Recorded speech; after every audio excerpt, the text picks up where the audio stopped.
The night sky hangs over the Grand Lorraine Empire Imperial Palace, where tragedy unfolds. A blonde woman in a purple dress cries out as a whip strikes her back. The woman collapses onto the floor while the sound of the whip echoes through the room. Ava wonders how many more times she must endure this abuse as Aaron boasts. Aaron berates Ava, calling her a mere sister who is interrupting his important nightly duties. He decides to discipline her again, raising his whip and striking her back until she bleeds. An inner monologue declares that women are viewed as nothing more than tools for bearing children.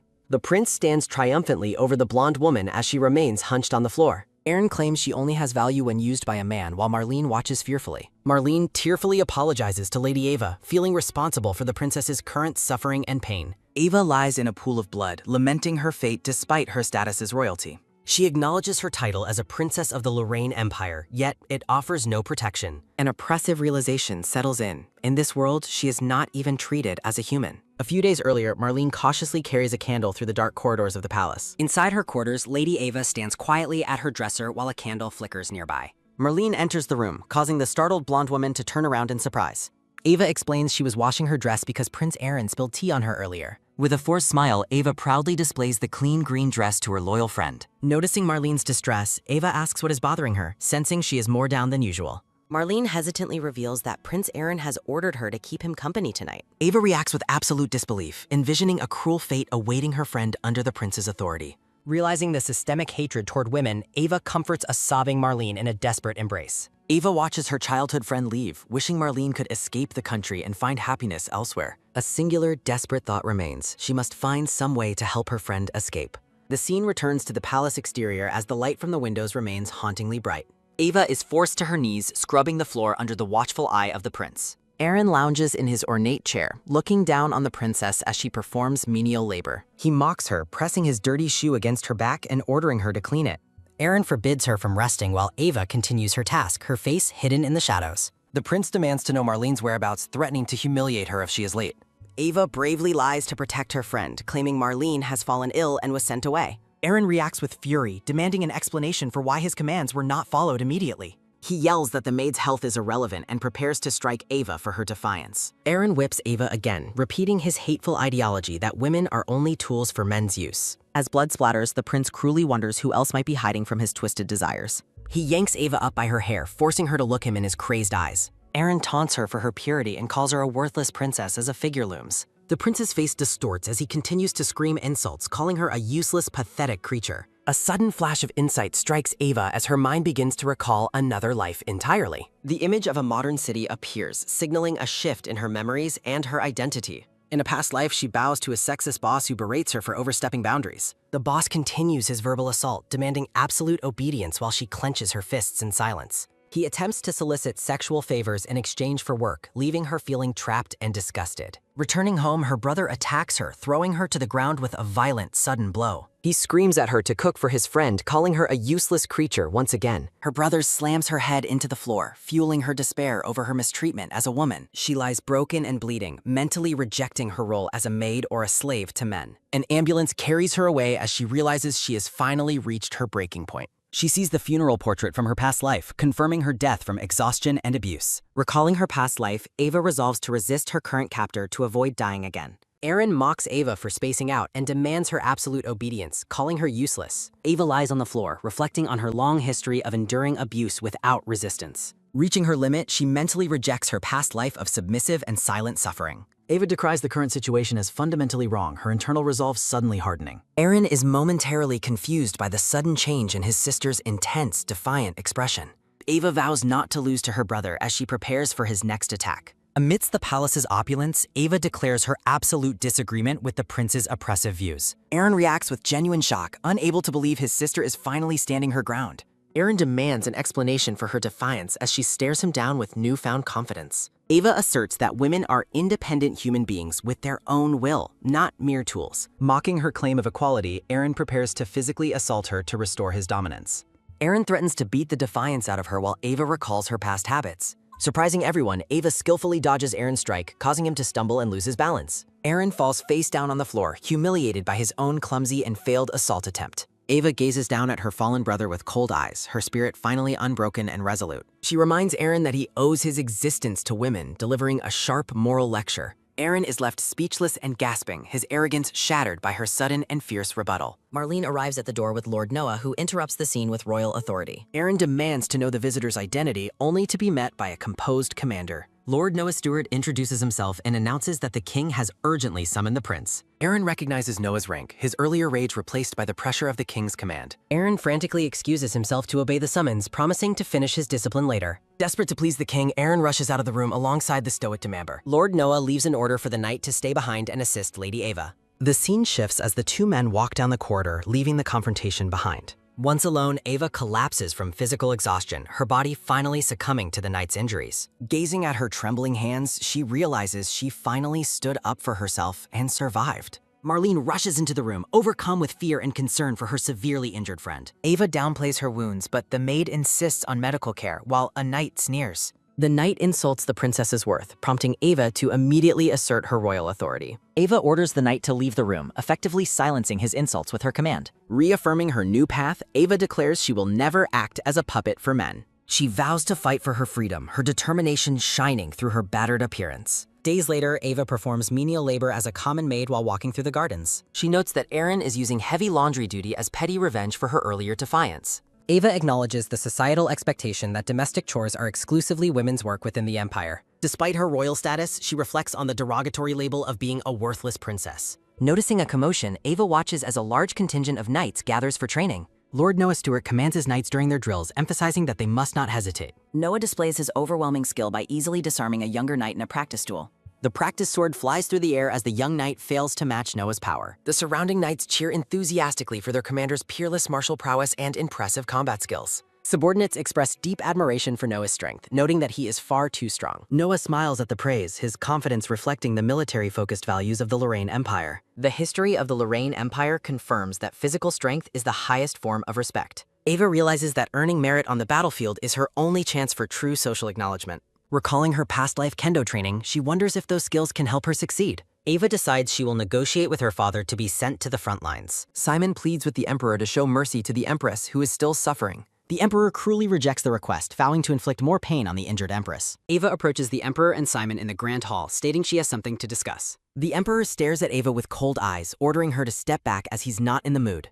Determined to be heard, the princess stands her ground and insists on a moment of her father's time. Enraged, the emperor asks if Ava has a death wish, and she suggests choosing the location of her death. Looking the emperor in the eye, Ava delivers her request to be sent to the battlefield immediately. A single, desperate plea remains hanging in the air. She must be sent to the battlefield. Standing tall and resolute, Ava prepares for whatever consequence her shocking and bold request may bring. Growing bored, the emperor tells Ava to die as she pleases and leaves the remaining arrangements to Simon. Ava watches the emperor walk away as his name echoes through her mind in the silent hall. Simon stands with the princess and confirms that he will make the arrangements for her to leave. Surprised by the swift approval, Ava wonders if she needs to begin putting her affairs in order. Simon looks at her with a knowing gaze, asking if she is going there specifically to die. He questions her desire for a meaningful death, warning that a girl like her will die instantly.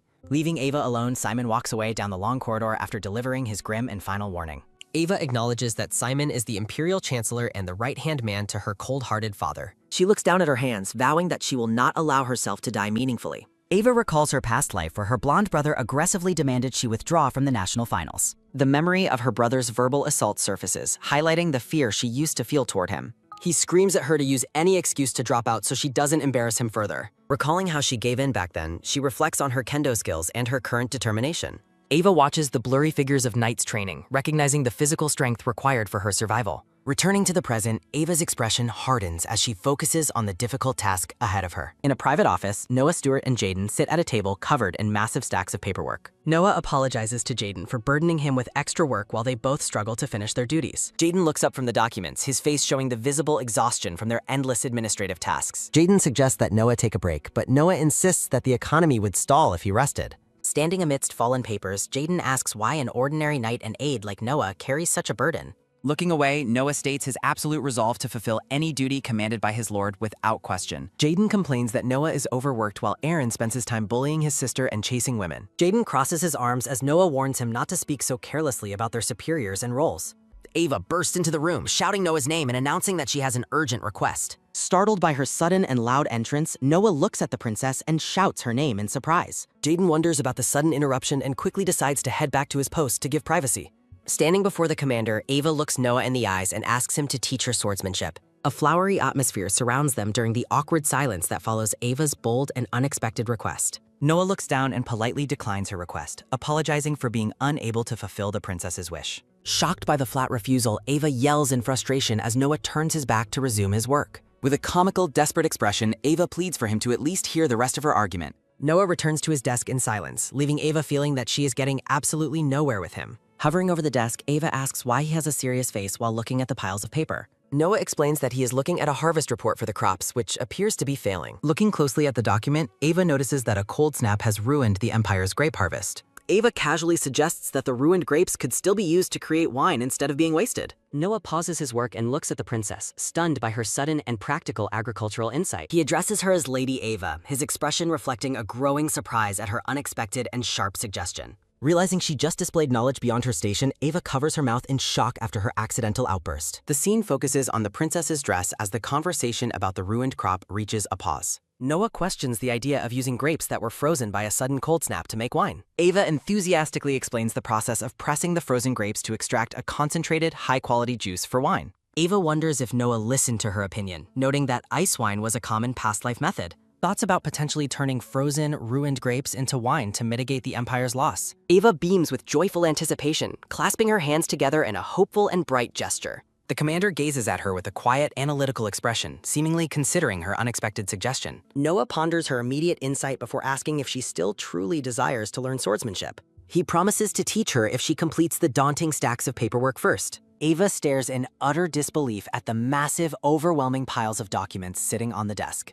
Determined to earn her training, she clenches her fist and accepts the extremely difficult challenge. Under the bright afternoon sun, the princess begins the grueling task of reviewing the documents. Working through the night, a completely drained Ava finally finishes the final stack of papers. A pair of polished boots approaches the desk as someone enters the silent moonlight rare. Noah is stunned to find the paperwork finished so quickly while Ava sleeps nearby. Exhaustion finally takes its toll as the princess sleeps peacefully amidst her completed and organized labor. Softened by her dedication, the commander gently covers her with a warm and heavy blanket. Ava wakes to the morning sun, realizing she fell asleep right there the night before. She notices the blanket draped over her and looks around the quiet room in confusion. The commander returns, greeting her formally as he walks back to the large office desk. He places another massive stack of papers down, much to the princess's visible and vocal horror. Noah coolly states that he looks forward to working with her again throughout the day. Shocked by the endless work, Ava asks if she must truly do this all again. He informs her that earning his time requires hard work before heading out for his duty. Noah departs to attend to the prince, leaving Ava alone with her new mountain of tasks.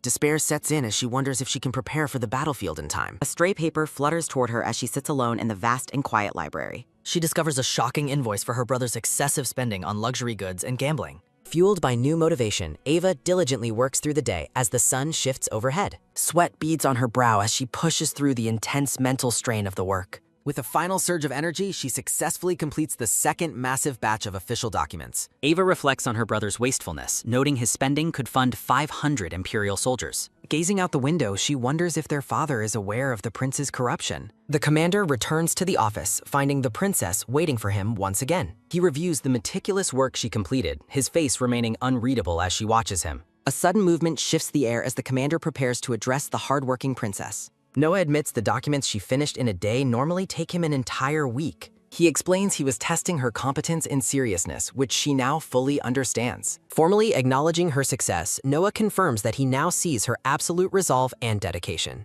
Overwhelmed with joy and relief, Ava's face lights up at his long-awaited approval. Keeping his word, the commander announces that he will now begin teaching her swordsmanship. He reaches out to the princess, marking the beginning of their official mentor and student relationship. Kneeling before her, Noah accepts her thanks as she beams with newfound hope and excitement. Their training begins outdoors, where the commander and princess spar under the watchful eyes of others. Ava strikes with surprising intensity, her movement catching the seasoned commander off guard for a moment. During the intense session, Ava loses her grip on the heavy practice sword and stumbles back. Out of breath but undeterred, she stands before her mentor, ready to continue the difficult drill. Panting heavily from exertion, the princess focuses her energy on maintaining her resolve during training. Noah observes her closely, his expression showing a mix of professional evaluation and growing respect. He points out that her fighting form is quite unusual compared to imperial sword techniques. Ava laughs nervously, claiming she learned from books while secretly recalling her past kendo experience. Noah promises to fight seriously from now on, and Ava welcomes the challenge with determination. Jaden observes Ava's progress, noting that her administrative and martial skills are both truly exceptional. A final realization confirms that the princess's capabilities now far exceed those of Prince Aaron. Ava and Noah spar with intense focus as clashing practice swords send bright sparks flying. Interruption arrives as Prince Aaron demands to know what the two of them are currently doing. Aaron stares with intense disdain, mocking Ava for attempting to use a sword despite her gender. Angered by the sight, Aaron shouts at Ava, calling her training attire a truly disgraceful outfit. Aaron claims she needs discipline while Ava realizes her brother intends to sabotage her training session. Noah steps between them, informing the prince that Ava is training and is a worthy wielder. Ava looks at her mentor with gratitude while Noah notes that helping her will benefit Aaron. Noah vows to polish her talent while Aaron scoffs that such skills are wasted on women. The commander's sword rests dangerously close to the prince, leaving Aaron visibly shaken by the confrontation. Aaron storms away with his guards, claiming he refuses to waste any more time on nonsense. Consumed by rage, Aaron fusses in private, accusing Ava of seducing Noah before training resumes nearby. Ava offers her thanks, but Noah coolly insists he only did what was right and just. Walking alone at night, the princess reflects on her exhaustion, finding it to be deeply satisfying. A dark and menacing figure looms in the shadows behind the princess as she walks alone. Brutal violence erupts as a hand grabs Ava's hair, forcing a cry of pain from her. Aaron drags his sister across the floor by her hair, ignoring her desperate pleas for release. He pulls her toward an abandoned well, demanding she stop dawdling as she struggles in vain. With a cruel shove, Aaron pushes the princess into the deep, dark opening of the well. Ava falls down the narrow stone shaft, letting out a final scream before hitting the bottom. A heavy splash echoes through the darkness as the princess plunges into the freezing well water. Peering down with a sadistic grin, Aaron laughs and states that the dark hole suits her. Aaron calls her a sewer rat and tells her to contemplate her proper place from below. Trapped in the dark, Ava laments letting her guard down in such a deserted, lonely area. Shivering in the rising water, the princess wonders how she will ever escape her dark prison. Noah gazes at the full moon, having just been informed that the sword he lent was found. A knight presents the missing blade, explaining it was found abandoned in the palace's southern corridor. Noah realizes Ava would never treat a weapon so carelessly and rushes toward the southern corridor. Carrying a lantern through the darkness, Noah searches the corridor, noting it leads to a dead end. The commander stops as a faint sound draws his attention toward the old, overgrown stone well. Noah shines his light into the depths, calling out to see if anyone is trapped inside. Ava cries out for help, and Noah urgently promises to rescue her from the deep well. Noah descends into the darkness, pulling the wet and shivering princess into a protective, firm embrace. Emerging from the well, the commander gently places the exhausted princess safely back on the grass. Noah tells her she is safe and urges her to stay strong after the traumatic ordeal. Ava whispers a final thank you to Noah before losing consciousness completely in his supportive arms. Moonlight bathes the abandoned well as Noah ponders how long the princess was trapped inside alone. Carrying her through the halls, Noah reflects on the cruelty Aaron displayed toward his only sister.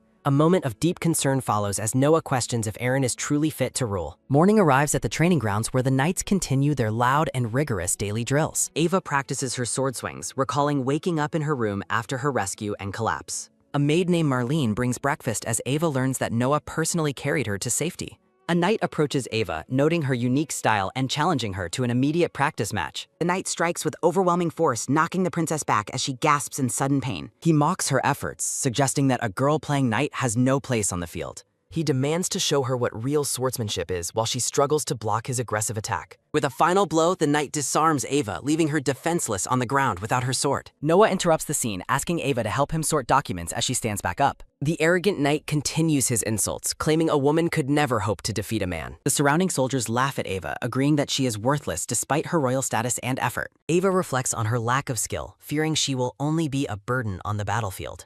Ava stands under the sun, gripping her sword and resolving to continue her training. Pushing herself to the limit, Ava spends her time focused on completing stacks of administrative work. Ava excitedly shows a pair of training trousers to a maid, preparing for her next session. Focused on her form, the princess practices her strikes against a wooden training post with determination. Ava leaps into the air with grace and power, refining her swordsmanship through intense physical training. 2 months later, a stunned knight admits his shock after losing a practice match to Ava. Humbled by his defeat, the knight apologizes and asks for forgiveness after the princess bests him. Out of breath, Ava recovers while the surrounding knights watch her performance with wide-eyed disbelief. The soldiers marvel at Ava's rapid progress, noting her dedication and her impressive speed with the blade. One knight predicts Ava's future success on the battlefield while another recalls their previous dismissal of her. Observing from a distance, Noah watches the princess with a quiet and thoughtful expression on his face. Noah realizes that Ava has mastered the knight's techniques remarkably fast and wonders about her true motivations. Approaching Ava during a break, Noah formally praises her for the significant improvement in her combat skills. Ava explains she must improve quickly because her deployment to the battlefield is less than a month away.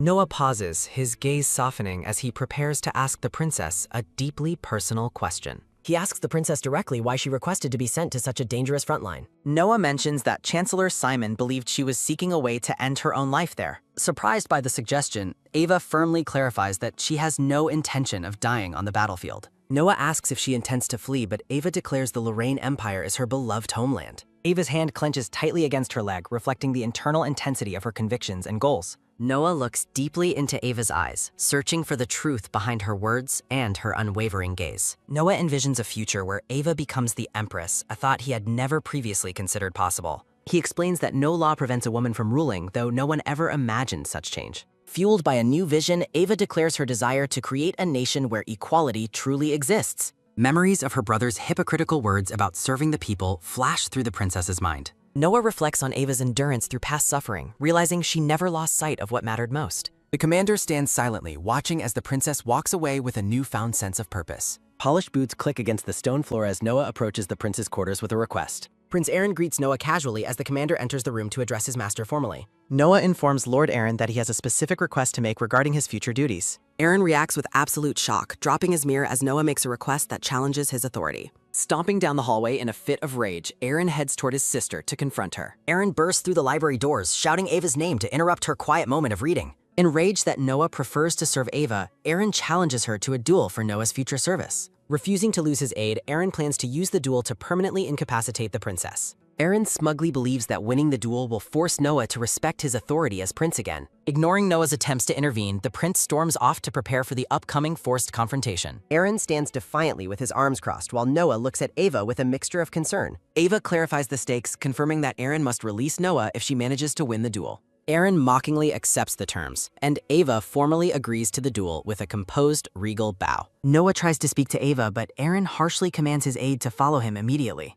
Ava watches in silence as her brother drags the commander away to begin their 3-day countdown. 3 days later, a massive crowd of knights gathers to witness the unprecedented duel between royal siblings. Noah expresses his surprise at the turnout, while Jaden finds the siblings' duel over Noah quite amusing. Noah insists Aaron has other servants, but Jaden tells him he underestimates his own value and importance. Aaron steps onto the field clad in heavy, shining plate armor, looking confident in his superior defenses. Observing from the sidelines, the knights comment on the weight and restrictive nature of Aaron's massive armor. Ava arrives dressed in light, practical training gear, her expression cold and focused on the upcoming match. An official commands both duelists to step forward into the center of the ring to begin combat. The duel begins with a fierce clash of steel as Ava's speed immediately surprises the armored prince. The princess gains the upper hand, making the prince realize he's being overwhelmed by her superior speed. Nearby knights watch in stunned silence as the armored prince stumbles backward during the intense duel. With a sudden, forceful movement, Ava flips the prince, sending him crashing onto the hard ground. The princess stands victorious over her brother, who lies defeated while his heavy sword rests nearby. Aaron stares at his bloodied palm in absolute shock, unable to believe he has been wounded. Sitting on the floor, the prince hysterically laments that his noble blood has been spilled in combat. Aaron kicks his legs in a childish tantrum while the princess watches his pathetic display with confusion. Several knights awkwardly carry the humiliated prince away as the princess observes the scene with disdain. Ava informs Noah he is free, but her joy is short-lived when the emperor's arrival is announced. The emperor marches into the training grounds with Chancellor Simon, radiating a terrifying and oppressive royal presence. The emperor coldly tells Ava she has forgotten her place, causing the princess to freeze in alarm. Kneeling before her father, Ava respectfully argues that the prince was the one who initiated the duel. The emperor demands silence, declaring that humiliating the crown prince is a crime punishable by death. Panic sets in as the princess realizes her victory has put her in a life-threatening political position. Chancellor Simon hands a whip to the emperor, suggesting that the disrespectful princess requires immediate physical punishment. The emperor lashes out with the whip, and Ava cries out in pain as the strike lands. Noah and Jaden watch in horror as the emperor brutally whips the princess despite their desperate pleas. The emperor discards his broken whip, telling his daughters she is fortunate he stopped the lashing there. Noah ignores royal protocol to rush toward the princess as she lies unconscious on the stone floor. The commander stands over the fallen woman, his back to the viewer as a somber mood persists. A green-haired knight watches the aftermath of the brutal punishment with a deeply troubled and sweating expression. Waking up in her bed, the injured princess feebly thanks Noah for staying by her side. The commander gazes at her with deep affection, urging her to focus solely on resting and healing. Ava sits up with bandages around her head, worrying that the upcoming battlefield will be even harsher. Noah leans in close to the princess, solemnly asking for her permission to protect her from now on. The commander's eyes reflect his firm resolve as he waits for the princess to respond to his request. A gentle and genuine smile crosses Noah's face as he prepares to formalize his new allegiance. Narrative text explains that Ava won Noah's freedom, granting him the right to choose his own master. Kneeling before the bed, Noah formally pledges to serve as Ava's sword for the rest of his life. Ava uses a sword to knight the kneeling commander, officially accepting his lifelong service and unwavering loyalty. The dark-haired man closes his eyes in devotion as the princess completes the sacred knighting ceremony. Glowing light surrounds the duo as the princess formalizes Noah's position as her personal protector and knight. Marlene brings a tray of food, expressing her relief that the princess has finally regained her appetite. Chancellor Simon enters the room to deliver the news that the princess's military deployment has been finalized. The Chancellor reveals that Ava must depart tomorrow, causing Noah to react with sudden and visible concern. The princess is horrified, realizing she is being sent to war before even learning how to ride. A line of knights on horseback travels across the horizon as the deployment to the front begins. Traveling in a carriage, Ava reflects on the Chancellor's decision to send her to a rebellion zone. Looking at a map, Ava explains to Noah that Sierra territory was annexed through negotiation 3 years ago. The princess questions how a land taken without blood could have suddenly turned into a violent conflict zone. Noah notes the massive military disparity between the two nations and praises the former king's wise surrender. They discuss the former king, Everett Sierra, noting that he is currently the lord of the occupied territory. A portrait shows the eldest daughter of the Sierra family, a woman with long and flowing blonde hair. The second daughter, Lady Floria, is depicted in a portrait wearing a blue dress with short hair. The youngest daughter, Lady Aurelia, appears in the final portrait with her blonde hair tied in braids. Chibi Noah argues that a leader like Everett would never risk his people's safety without a drastic reason. The carriage passes a massive stone fortress while Noah agrees that the sudden rebellion seems highly unusual. Noah explains that the Empire has not been harsh to Sierra, making the sudden uprising even more mysterious. Both the princess and the commander sit in the carriage, lost in thought regarding the impending political mystery. An escort knight informs the pair that they are approaching the border rock of Escarina as they arrive. The knightly escort arrives at the imposing stone gates of the border fortress. Ava insists they must personally investigate the cause of the rebellion upon their arrival. At Escarina Rock, a blonde captain shouts that women are forbidden from entering. The group stands at the gate, facing the defiant captain blocking their path. Ava and Noah look at the fortress gates as they prepare for a confrontation. Captain Fritz Grayson presents an imperial letter granting him absolute authority over Ava's treatment. Ava is horrified, suspecting her brother Aaron has orchestrated this blatant political trap. An arrow streaks toward the princess, but Noah quickly moves to protect her. Men atop the fortress walls mock the group, shouting for them to return home. The soldiers taunt Ava with sexist remarks while she restrains Noah from retaliating. Noah's anger boils over as Ava points out the arrows were harmless threats. Narrative text conveys Aaron's cruel hope that Ava will suffer for her choices. Fritz Grayson smugly watches the fallout while Noah glares back with intense fury. The captain confirms these orders come directly from Aaron before slamming the gate. Near their carriage, Noah informs Ava that their supplies have finally been unloaded. Ava confirms her soldiers were accepted, but Noah remains deeply troubled by the disrespect.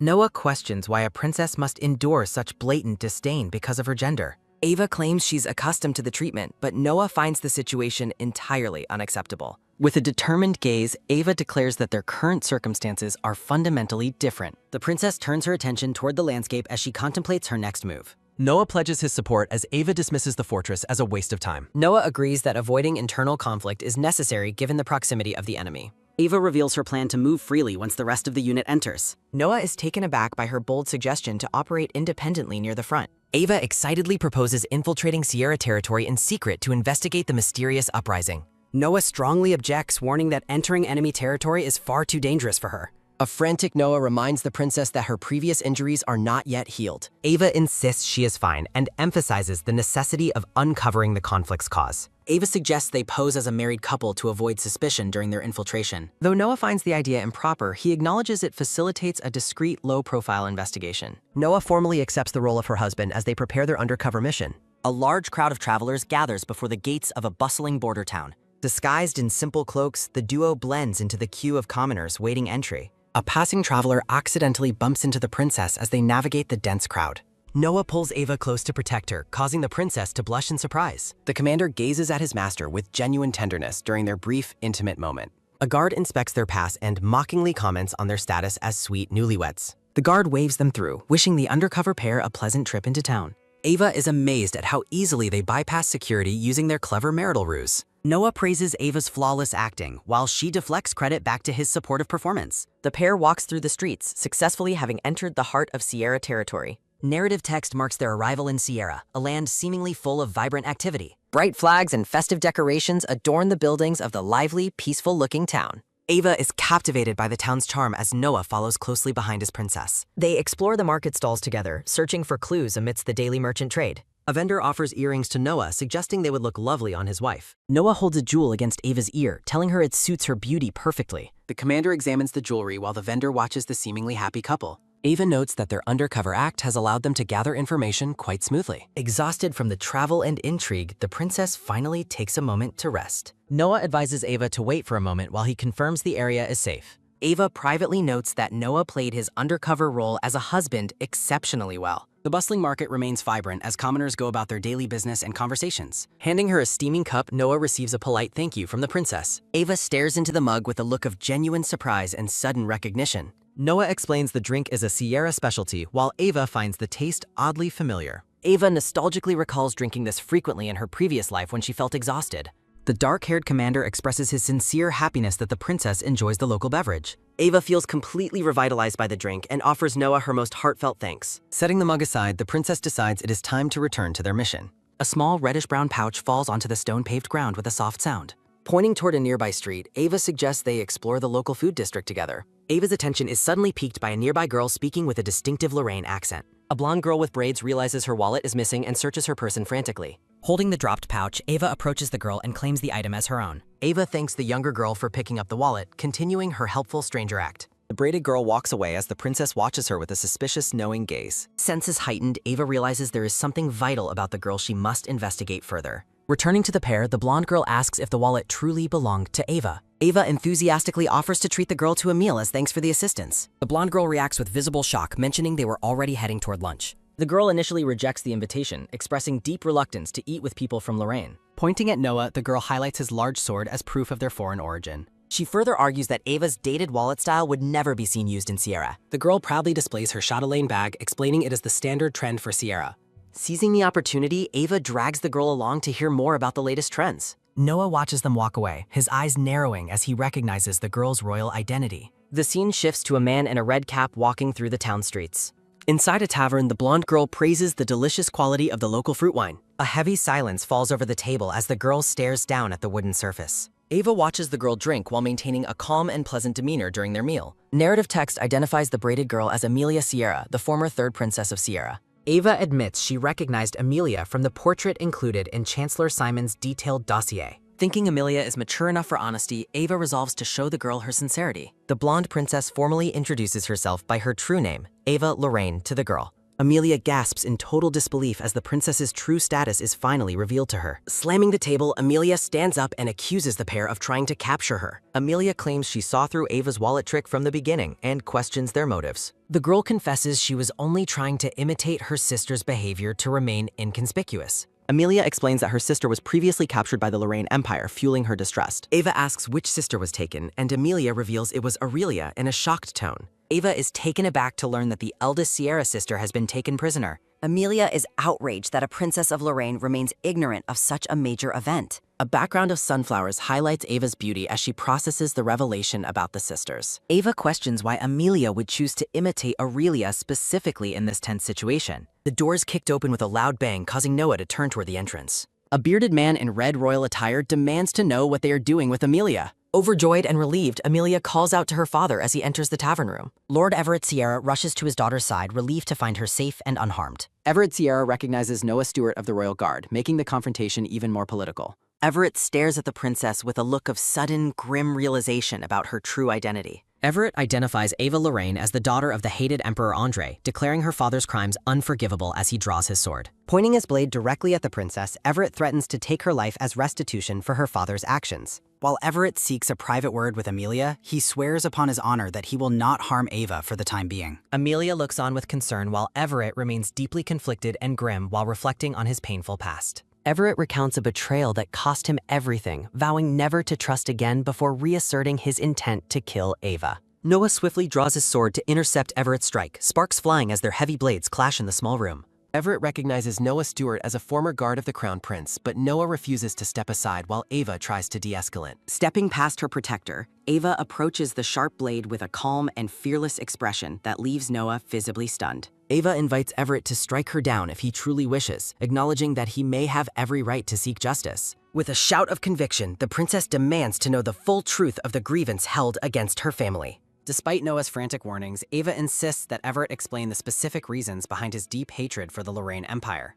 Ava presents herself with complete sincerity, hoping her honest intentions will reach the vengeful lord's wounded heart. Impressed by Ava's nerves of steel as she remains unblinking before his blade, Everett decided to lower his weapon. Everett sheaths his sword and directs the group to follow him so they can continue their discussion elsewhere. The group walks through the town, where citizens appear remarkably content and prosperous under Everett's direct leadership. Ava notes the people's love for Everett, but she suddenly senses that someone has been stalking them through the streets. As Ava wonders who is following them, a hidden figure in a dark cloak prepares to strike with a dagger. A cloaked assassin lunges at Everett with a shout, but Ava reacts instantly and shoves the lord and his daughter to safety. Ava gasps as the assassin's blade narrowly misses her face, cutting through her cloak and grazing her arm instead. Ava falls to the ground, clutching her injury, while Noah moves like a blur to intercept and pin the attacker down. Noah frantically checks on Ava, who dismisses her bleeding wound as a minor scratch while remaining remarkably composed. The pinned assassin sneers at Ava, claiming she is a traitor for working with Sierra and mocking her exclusion from the fortress. Ava realizes her attacker is a knight from the Imperial Fortress, though the man defiantly denies having any official association.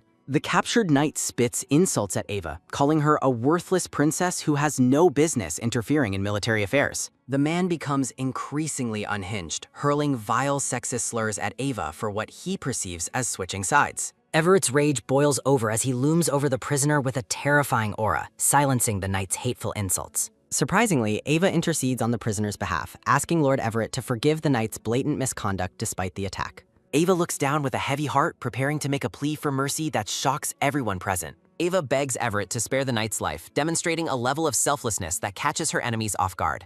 As Ava bows before Everett, the Lord begins to wonder if this princess might actually be different from her father. The scene shifts to the exterior of a grand white estate where the group has relocated for further talks. Narrative text explains that the knight was handed over to Sierra's custody while Ava was invited to a formal lunch. Sitting across from Everett in the lavish dining hall, Ava finds the meal to be exceptionally well prepared and hospitable. Ava delights in the delicious food, momentarily setting aside the political tension to enjoy the flavors of the local cuisine. Everett breaks the silence to thank Ava for saving him and Amelia earlier, showing a crack in his cold exterior. Setting her fork down, Ava apologizes for the danger she brought to his family despite her intention for peace. Ava offers a gentle smile, hoping to build a bridge of trust between herself and the leader of the uprising. Everett explains the conflict is a personal grudge, leading a curious Ava to ask for more details about his past. Everett recounts how the Emperor forced his daughter Floria into marriage in exchange for her sister Aurelia's freedom. Everett's expression darkens with grief as he reveals that Floria died soon after the marriage and never returned home. Narrative text reflects on the Emperor's despicable use of hostages and the mysterious disappearance of the former royal princess. Ava looks at the records of the past, realizing the full depth of the cruelty her father inflicted on them. Bowing her head in deep shame, Ava offers a sincere apology to Everett for her father's unforgivable actions. Despite the tragic history, Ava looks up with newfound resolve, signaling that she has a proposal to make. Ava shocks Everett by asking if he would allow her to handle the matter of his lost daughters herself. The princess swears a solemn oath to bring Lady Aurelia back safely to her family if Everett grants her trust. Everett stares at her, torn between his hatred for her bloodline and the bravery she displayed during the attack. Recognizing that Ava saved his life and his daughters, Everett decides she might be worth believing in after all. Everett grants Ava permission to influence his territory's future, but warns that failure will be punishable by death. Ava accepts Everett's terms, pledging her life to the success of her mission. Viewing this challenge as a new battlefield, Ava resolves to bring peace back to Sierra. An off-screen voice warns Ava of death upon failure while Noah calls out to her. Noah questions Ava's risky promise, pointing out there is no guarantee Lady Aurelia can be saved. Ava stares at Noah with a look of quiet intensity after his outburst of concern. Ava asks Noah if he doubts her capability, while Noah quietly rejects the notion of disbelief. Grasping her hand, Noah tells Ava she values her life too lightly despite his respect. Ava looks down at her loyal protector, her expression softening during their shared moment. The princess apologizes for making Noah worry and promises to avoid making any further reckless negotiations. As they walk, Ava smiles and asks Noah if they actually have a winning chance now. Ava leans in with a confident, knowing smile, clearly having a plan already in her mind. While pouring tea, Ava suggests they begin by organizing all the information they have gathered. Ava recounts how the conflict began when Lady Floria refused an engagement to Ava's brother. Ava explains the Emperor sought revenge through heavy taxes, a fact hidden from official records. Narrative text notes that Lady Aurelia was heartbroken by the extreme suffering of her people. Aurelia became a masked vigilante, stealing from corrupt merchants to distribute wealth back to the citizens. Noah explains that the Emperor eventually discovered Aurelia's secret identity after a thorough investigation. The narrative confirms that Lady Aurelia was eventually captured by the forces of the Lorraine Empire. Everett is shown at his desk, looking exhausted and burdened by the weight of his legacy. Everett eventually fulfilled the harsh conditions proposed to him by the Lorraine Empire. Ava realizes Chancellor Simon hid these truths to justify military suppression and vows to stop him. Recalling the winning chance she mentioned, Ava prepares to explain her plan to Noah. Ava explains that while helping Noah with documents, she discovered a suspicious contract involving Aaron. Ava highlights that a significant amount of money was exchanged in the secret agreement she found. Noah finds it suspicious that Aaron would be involved with Sarais given his lack of interest. Prince Aaron is shown lounging lazily, surrounded by floating birds in a surreal, lighthearted background. Ava suspects her father is pulling the strings and using Aaron's name as a cover. Ava suggests this lead might reveal Lady Aurelia's location, and Noah agrees it is possible. After looking at the map, Noah praises the princess for her remarkably keen and strategic insight. Noah admits he missed the clues despite looking at documents, assuming it was Aaron's extravagance. Noah looks downward with a subtle, respectful smile as he reflects on the princess's brilliance. Narrative text clarifies that the idea of the Emperor trading under Aaron's name is speculative. Ava notes the need for investigation, leading Noah to offer himself for the task ahead. Ava is thrilled by the offer, asking Noah if he truly intends to help her. Noah pledges to handle the mission, noting he has a highly trustworthy contact for the job. Maxim, a man with blue hair, sits on a stone railing while reading a letter. The letter is from Marlene, describing her happy life in Novak territory after leaving Lorraine. Marlene is shown happily gathering berries while explaining how much she enjoys her daily life. Maxim smiles softly, expressing his genuine relief and happiness at seeing his sister doing well. The letter continues with Marlene reminding Maxim to care for his health and mentioned Noah. A chibi illustration shows Marlene urging Maxim to help and protect Lord Noah properly. Maxim sighs and wonders if his sister's request is simply because Noah helped her once. Maxim thinks his sister worships Ava too much and notes she only drew Aaron's attention because of Ava. Noah arrives and apologizes for the wait, while Maxim stands to greet him respectfully. Maxim declares he would follow any order from Noah, who expresses relief at his loyalty. Noah explains he has a mission from Ava, while Maxime notes Noah's devotion to her. Maxim stops Noah before he leaves, stating that he has just one final question. Maxim shouts his final question at Noah with a look of intense and desperate concern. Noah turns his head with a curious expression, waiting for Maxim to deliver his final thought. Maxim bluntly warns Noah that supporting a mocked worthless princess will not benefit him politically. Maxim shouts in disbelief at Noah's claim regarding the princess's future potential as a ruler. Noah remains silent as the narrative notes Maxim's lack of familiarity with Ava's true character. Noah considers that Maxim will eventually understand her worth through his own experiences and observations. Maxim's expression softens as he begins to process the weight of Noah's unwavering personal conviction. Noah prepares to finalize the instructions for the critical task he is now entrusting to Maxim. A comprehensive chart details the complex familial and political relationships within the Lorraine Empire and Sierra.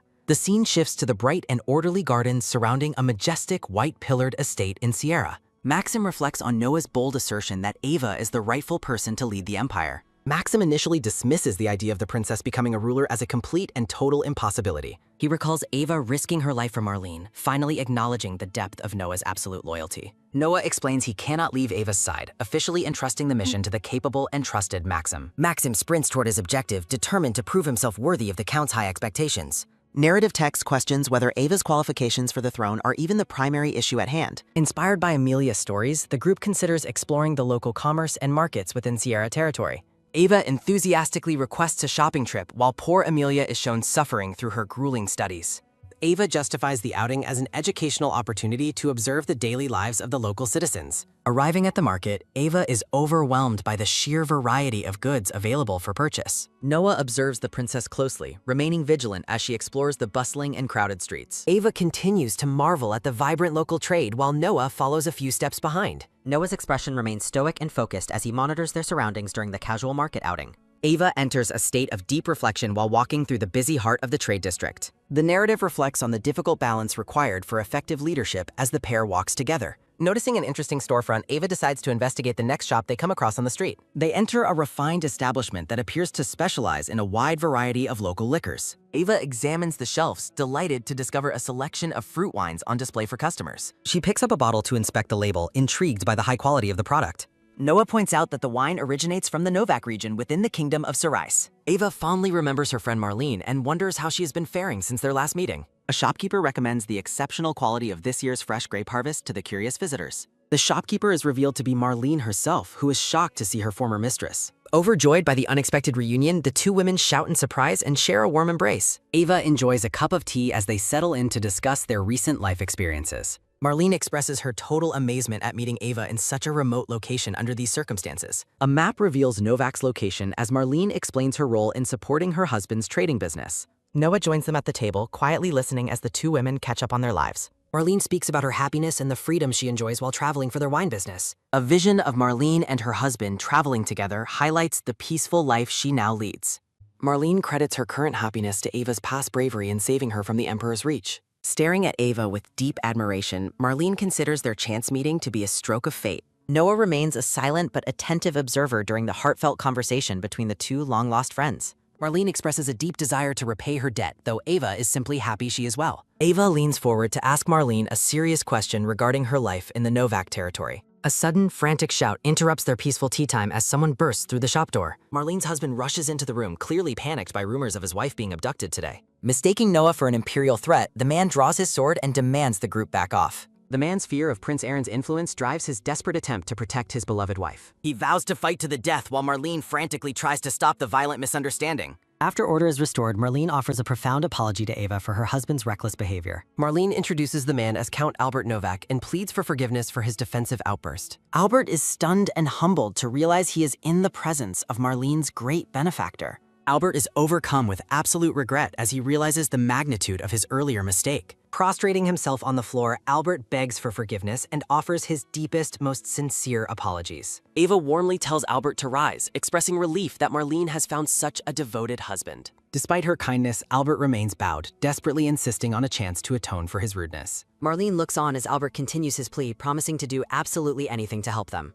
The couple looks up with hopeful expressions as Albert declares he will gladly accept any difficult task. Ava prepares to respond to Albert's offer, her posture shifting as she begins her serious request. Leaning toward the kneeling man, the princess decides to be direct about her urgent and secret needs. Ava makes a silencing gesture, asking the couple to help them enter the kingdom of Sarai secretly. The scene shifts as the group recalls the firm promise Ava made regarding her future safety. Noah sternly reminds Ava of her promise to avoid reckless behavior, looking skeptical of her current plan. Marlene and Albert appear happy and settled in the town, reflecting on the peaceful life they built. Noah reflects on the harshness of Sarai's and the strict reputation of its new ruler, King Ferdinand. Noah questions why Ava would go herself if she already sent Maxim ahead on a similar mission. A haunting vision of a bound prisoner serves as a warning that something irreversible might soon happen. The massive stone towers of the border checkpoint loom ahead under the bright, clear morning sky. Arriving at the checkpoint, Ava confirms they have reached the critical border between the two neighboring territories. Ava expresses her lingering guilt, worried about forcing Marlene and Albert into such a dangerous illegal situation. Marlene offers a reassuring smile, explaining that Albert's secret connections to the king will protect them all.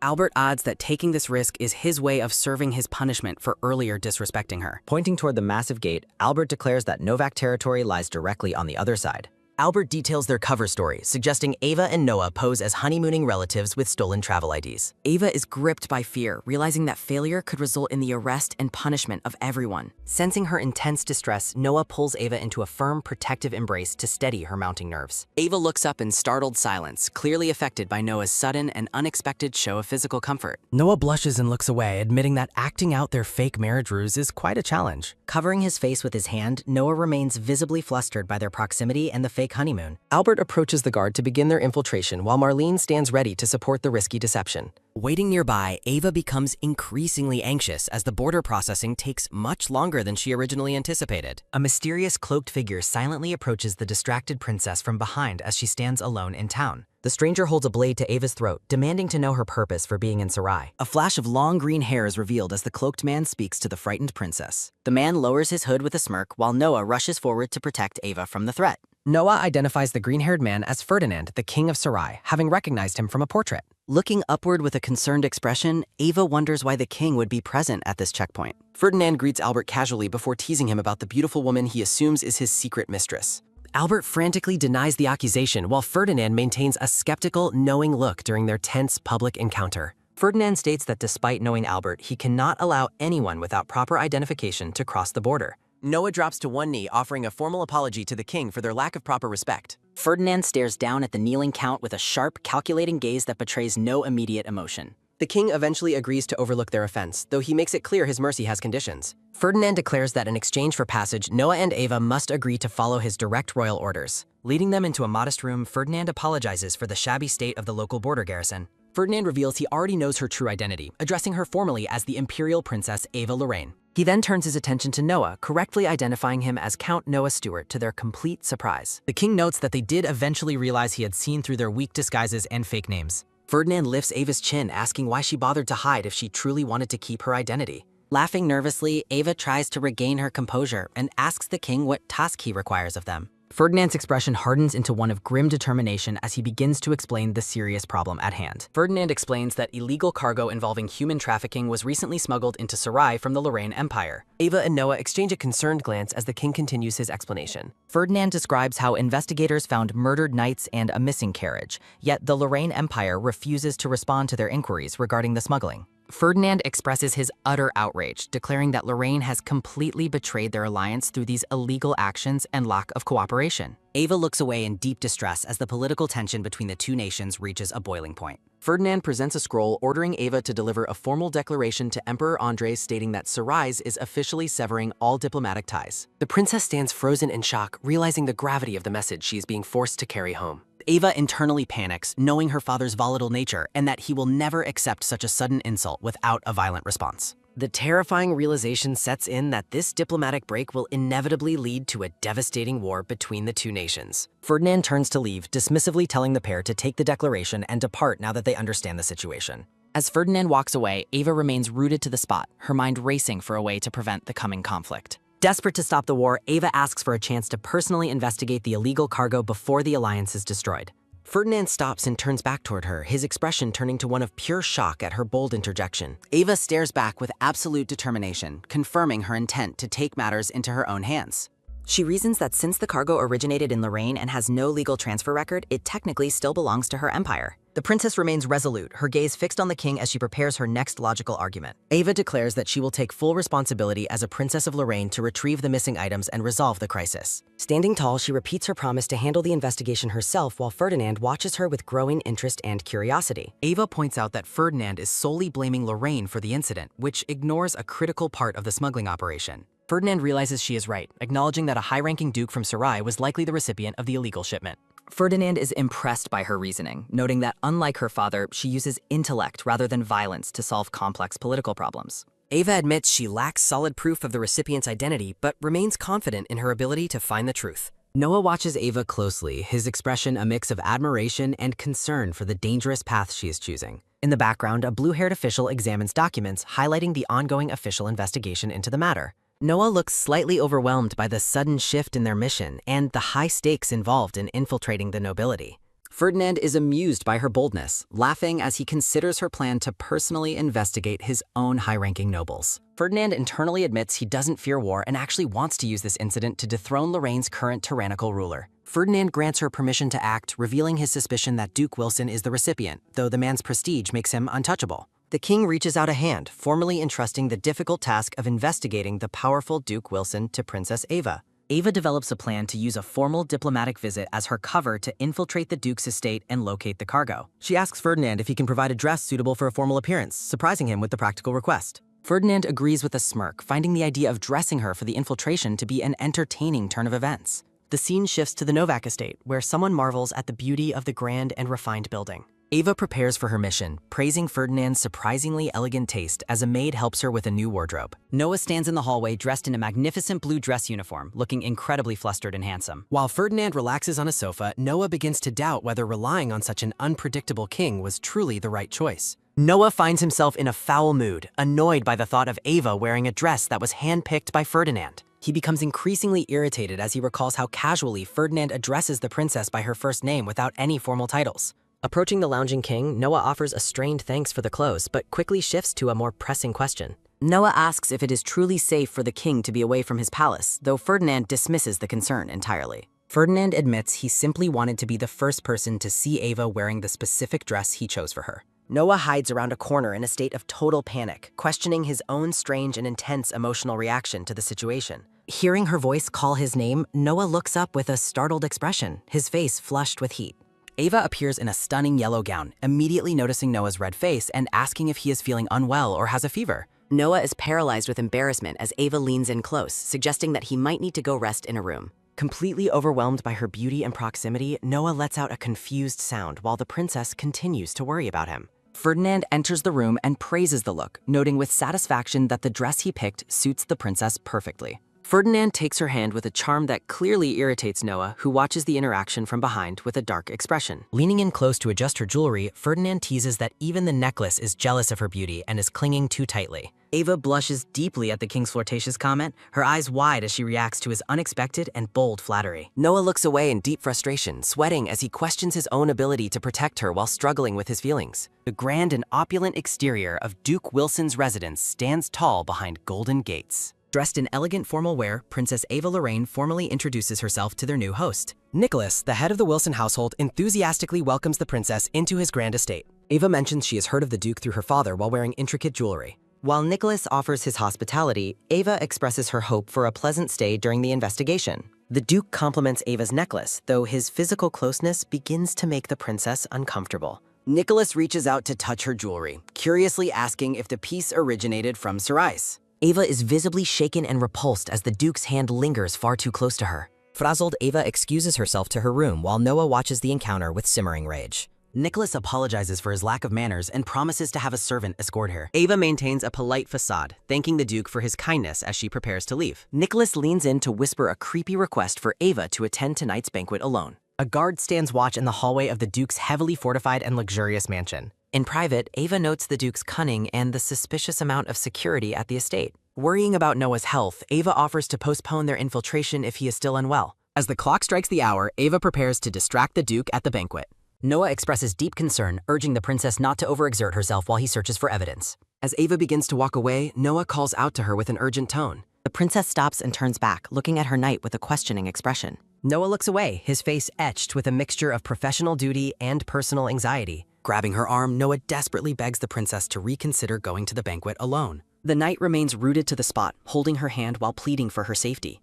Ava stares at him in surprise, taken aback by his sudden and intense display of emotion. A close-up reveals Noah's trembling gaze as he struggles with his feelings for the princess. Quickly releasing her arm, Noah stammers an apology for his unprofessional and impulsive physical contact. Ava reassures him, noting that his training has prepared her well enough to handle herself. Comforting him with a gentle touch, Ava reminds Noah that she is counting on his support. Noah looks down in silence, feeling a heavy weight of responsibility for the princess's well-being. Ava looks back at him one last time before heading out to face the Duke. Walking toward the door, the princess reaffirms her trust in Noah's ability to find the cargo. Noah berates himself for being a failure as a knight by letting personal emotions interfere. Ava and Nicholas sit at a long candlelit table as the formal banquet begins.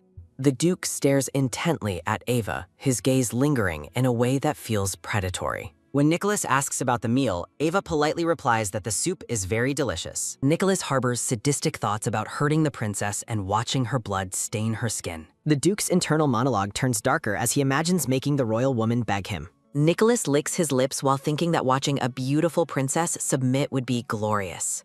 Ava is disgusted by his gaze but remains satisfied that she has bought Noah enough time. The camera pans across the ornate ceiling and chandeliers of the Duke's extravagant dining hall. Abruptly standing, Ava announces her departure, much to the Duke's surprise and immediate visible protest. Nicholas tries to stop her, suggesting they continue their evening with a drink in his room. A close-up of Ava's eye reveals her mounting horror as the Duke's behavior turns aggressive. Nicholas forces himself upon the princess, touching her inappropriately despite her clear and visible discomfort. Ava's expression shifts to cold fury as she reminds him of her royal status and authority. The Duke sneers and tells her to know her place while maintaining a sinister, drooling smile. Nicholas pulls out a small blade, threatening her while blaming her choice of dress for his actions. Deciding to handle the situation herself, Ava prepares to physically defend against the Duke's disgusting behavior. Ava strikes back with surprising force, causing the Duke to scream in pain and beg for release. Nicholas is sent sprawling to the floor, bleeding from his mouth as Ava stands over him. The princess looks down with chilling contempt as the Duke trembles in fear on the rug. Princess Ava looms over the fallen Duke, declaring him the most out-of-place person there. Ava strikes Nicholas with her fan, delivering a sharp blow to the disgraced Duke. Ava sends Nicholas crashing into the banquet table as the impact draws immediate blood. Nicholas lies defeated on the floor, bleeding from his mouth after Ava's forceful retaliation. Noah rushes into the banquet hall, apologizing for his delay and checking Ava's safety. Noah claims King Ferdinand will be pleased with the evidence he obtained from the conspirators. Noah reveals Lady Aurelia is in the dungeon and demands the key from Nicholas. Nicholas refuses to cooperate, asserting his noble status as Duke Wilson while Noah intimidates him. Nicholas yields the keys and the scene shifts toward the dark and narrow dungeon stairs. Ava is appalled by the number of women imprisoned in the Duke's dark dungeon. Ava identifies herself as Princess of Lorraine and promises to rescue the terrified captives. The freed women rejoiced at the prospect of finally returning home to their families. Ava vows to reduce oppression for women if she becomes the ruler of Lorraine. Standing amidst the captives, Ava resolves to become emperor and create an equal society. Ava asks about Aurelia, and Noah directs her to the last remaining dungeon cell. Ava reaches for the lock of the last cell, her hand trembling with anticipation. A blonde woman sits broken and chained in a dark, straw-filled dungeon cell. A cartoon cat stands with crossed arms next to a promotional scan site logo. Ava tentatively calls out to Lady Aurelia as she approaches the dark iron cell. Ava stands before the silent captive woman, observing her trauma with a concerned expression. A close-up reveals Lady Aurelia's bruised face and empty gaze following her long imprisonment. Ava confirms the prisoner is Aurelia Sierra and declares her intent to rescue her. Lady Aurelia sits in tattered clothing, her wrists heavily bound by thick iron chains. Noah explains Nicholas beat Aurelia and kept her in solitary confinement for her escape attempts. Ava stares in horror at the broken woman who remains unresponsive to her presence. Ava unlocks the heavy shackles and wraps her purple cloak around the shivering captive. Ava embraces the weeping Aurelia, promising to never forget the failures that led here. Noah watches over Ava and Aurelia as they prepare to leave the dark dungeon. Ava notes Aurelia's deep emotional wounds and the need to return her to Sierra. Noah mentions they were supposed to signal Count Albert after finding trafficking evidence. Count Albert arrives, expressing relief at their safety and taking command of the scene. The scene shifts to the Grand Mansion exterior as someone calls out Ava's name. Albert thanks them for exposing the Duke's crimes and clearing the air in Seratter. Ava expresses happiness at being helpful, though her focus was primarily on saving Aurelia. Ava reflects on the complex political conspiracy and her father's likely role in it. Ava turns to Count Albert with a serious expression, preparing to make a request. Lady Aurelia appears at the doorway, bandaged but determined to return to her homeland. Aurelia insists her physical wounds are nothing compared to the desire to return home. Aurelia tearfully expresses her deep longing to see her father, sister, and Amelia. Ava hopes Aurelia's return to Lord Everett will finally bring peace with Lorraine. Narrative text highlights Ava's determination to continue her work and prevent further suffering. Ava and Aurelia clasp hands, sharing a silent moment of solidarity and mutual respect. Ava promises to witness Nicholas's punishment and visit Aurelia after the mission ends. Aurelia asks Ava to deliver a sealed letter to Lord Everett on her behalf. Ava looks out over the city, reaffirming her vow to build a better nation. A grand door is suddenly kicked open, signaling an abrupt and unexpected new arrival. Ava is shocked by the unannounced arrival of King Ferdinand into her private room. Ferdinand apologizes for his sudden appearance, which startles the princess during her stay. Ferdinand expresses his urgency to see her and praises the success of her investigation. Ferdinand surprises Ava by announcing he has brought a special gift for her. Maxim returns with the evidence he secured, surprising the group with his sudden and successful arrival. Ava is surprised to learn that Maxim is Marlene's brother and the one tasked with securing proof. King Ferdinand asks Maxim if he has something for Ava, and the boy presents a document. A close-up of the formal document reveals elegant handwriting detailing the results of the secret investigation. Ava confirms the document bears her father's official signature and the imperial seal of Lorraine. Ava realizes that Nicholas's true partner in the conspiracy was her father, Emperor Andrei of Lorraine. King Ferdinand confirms he has seen the documents linking the Emperor of Lorraine directly to Nicholas. The shocking revelation of her father's betrayal leaves Princess Ava momentarily stunned and speechless. Ferdinand condemns the Emperor for funding the treasury through the Duke's vile and criminal trafficking operations. King Ferdinand and Count Albert discuss the political implications of the Emperor's involvement in the crimes. Narrative text highlights Ava's success in uncovering the human trafficking evidence Nicholas had so cleverly hidden. King Ferdinand praises the princess, calling her efforts to expose the corruption an incredible accomplishment. Ava humbly deflects the praise, reminding the king that Noah and Maxim actually secured the evidence. Ferdinand informs Ava that he has appointed Albert to take full charge of the investigation's aftermath. The scene shifts as a carriage departs, signaling the transition from the investigation to the next phase. Ferdinand admits he came in Albert's place and jokingly notes that Ava has taken his role. The king's expression turns serious as he prepares to discuss a much more personal matter. Ferdinand confesses that visiting in Albert's stead was just an excuse to speak privately with Ava. A close-up of King Ferdinand's face reveals his intense and unwavering focus on the princess. Ava listens with a surprised expression as the king begins to reveal his deeper intentions. Dropping to one knee amidst falling roses, King Ferdinand asks Ava to be his wife. Ava is frozen in shock as the king holds her hand during his unexpected marriage proposal. Ferdinand gazes up at the princess with a charming and confident smile, awaiting her response. Watching from the shadows, Noah's face is etched with pain as he witnesses the romantic gesture. King Ferdinand announces his business is finished and leaves the remaining duties to a subordinate named Hector. As the king walks away, the weight of his proposal lingers heavily over the stunned princess. Alone at his desk, Noah agonizingly reflects on the possibility of Ava becoming the Queen of Salice. Noah struggles with his breath, his internal monologue revealing the deep torment of his unrequited love. Noah envisions Ava as a majestic queen, realizing the vast distance growing between their social statuses. Narrative text notes that King Ferdinand is remarkable and his ideals seem to align with Ava's. Noah wonders if Ava's compassionate nature and royal ambition will lead her to accept the king. Exploding in fury, Noah slams his desk and declares that Ferdinand is unworthy of the princess. The knight acknowledges that his anger is driven by an ugly jealousy he cannot easily overcome. Ava appears in Noah's thoughts as a vision of beauty, standing gracefully among bright blue flowers. A sharp knock at the door interrupts Noah's spiraling thoughts and pulls him back to duty. A frantic servant enters, calling for Noah and reporting a crisis regarding a prisoner in the dungeon. The servant reveals that Nicholas has escaped, leaving Noah horrified by the lapse in security. The servant explains Nicholas's obsession with Ava, prompting Noah to rush out to protect his liege. Noah berates himself for his unforgivable blunder of not noticing the princess was in immediate danger. Discovering a hidden passage, Noah realizes Nicholas kidnapped Ava and instructs the servant to inform Maxim. Noah sprints through the corridors, desperately praying that he can reach the princess before it is too late. A dark and oppressive atmosphere descends upon the scene as the search for the princess begins. The scene shifts to an ornate, dimly lit room where a sinister plan is unfolding. Ava awakens to find herself bound to a bed, realizing she is paralyzed and cannot move. Nicholas reveals he used a potion to bind her, claiming it makes the situation more entertaining.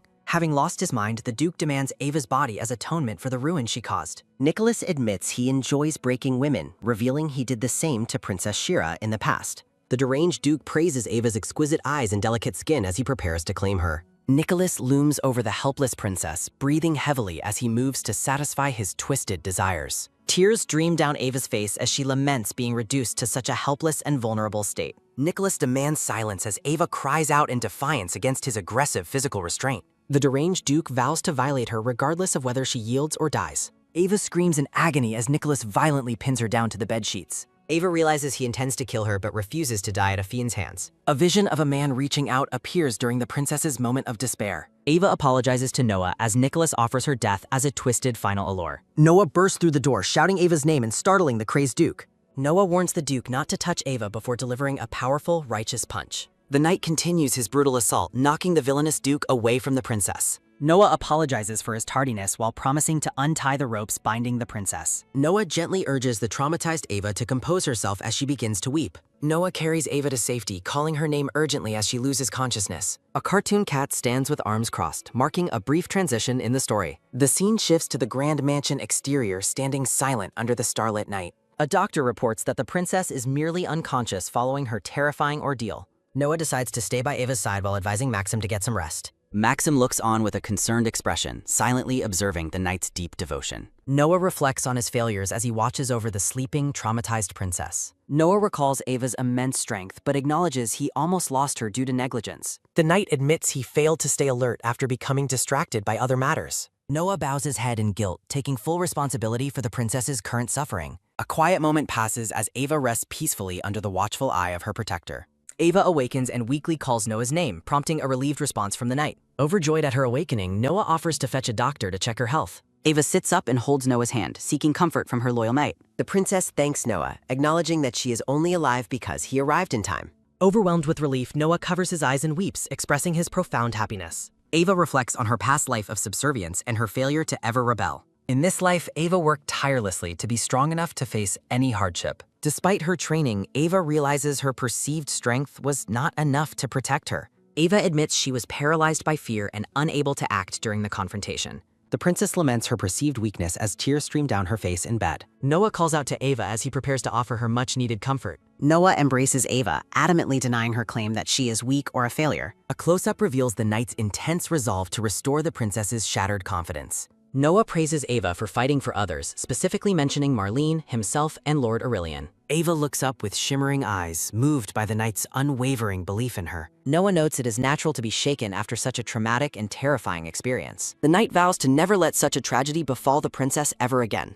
Noah looks into Ava's eyes and makes a solemn promise to protect her future. Ava blames her lack of caution for drinking the potion left in her room. Noah tells her not to blame herself, asserting that she did nothing wrong. The princess continues to struggle with the fact that she was completely helpless. Noah questions why being helpless is a fault, preparing to offer a new perspective. Noah asks Ava to rely on him more, and she responds by whispering his name. The knight promises that he and others will be her sword and shield forever. Noah offers his hand to Ava, symbolizing his lifelong commitment to her service. Ava gazes at her knight with wide eyes, her heart beginning to find peace. Visions of her loved ones remind Ava that she has nothing to be afraid of. Ava finally smiles and places her hand in Noah's, accepting his unwavering support. Noah pulls his hand away, apologizing for his momentary rudeness while Ava looks on. Reassuring her, the knight gently asks the princess not to let go of his hand.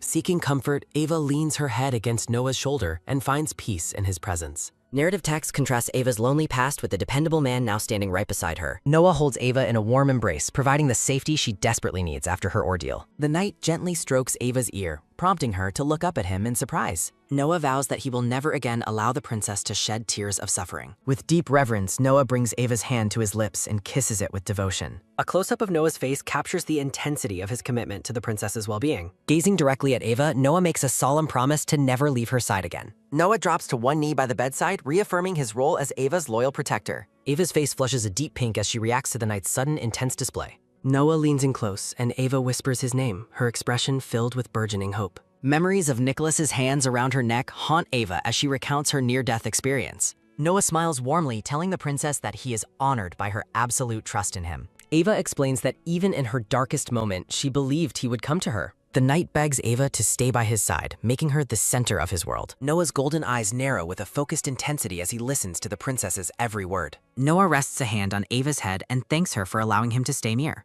Ava's eyes widen in a mix of affection and lingering trauma as she accepts his comfort. The knight offers a charming and reassuring smile, his aura brightening the somber room significantly. Amidst a vision of falling petals, Noah kisses Ava's forehead, sealing his oath to her. Noah stands tall and resolute, declaring his intention to personally capture those who targeted her. Entering a chaotic workshop, Noah expresses his utter disgust at the vile nature of the room. Noah turns to his subordinate and commands Maxim to deliver the latest report on the investigation. Maxim identifies Marquis Hector Townsend as the mastermind who is put in charge of the facility. Maxim confirms Hector freed Nicholas specifically to cause harm to Princess Ava's person. The report reveals Hector saw Ava as an obstacle to his sister becoming the queen. Flashbacks of political maneuvering underscore the realization that Ava's life was a pawn in their game. Noah declares he will lodge a formal protest with Ferdinand regarding the appointment of such men.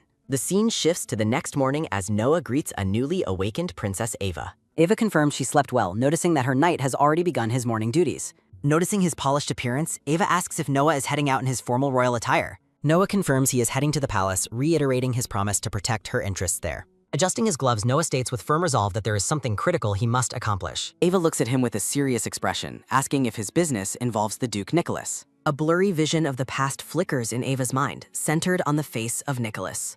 Ava recalls Nicholas mentioning he should thank that man for providing the opportunity to strike. Startling Noah, Ava lunges forward to grab him, her movements frantic and filled with urgent concern. Noah places a reassuring hand on her shoulder and tells her that he has fully understood. Narrative text reflects Ava's relief as she realizes she no longer has to face struggles alone. Ava commands Noah to clean this up afterward, asserting her authority over the investigation's messy end. Noah immediately drops to one knee, pledging his life and sword to follow her every instruction. The princess feels empowered by the knowledge that she has someone truly irreplaceable by her side.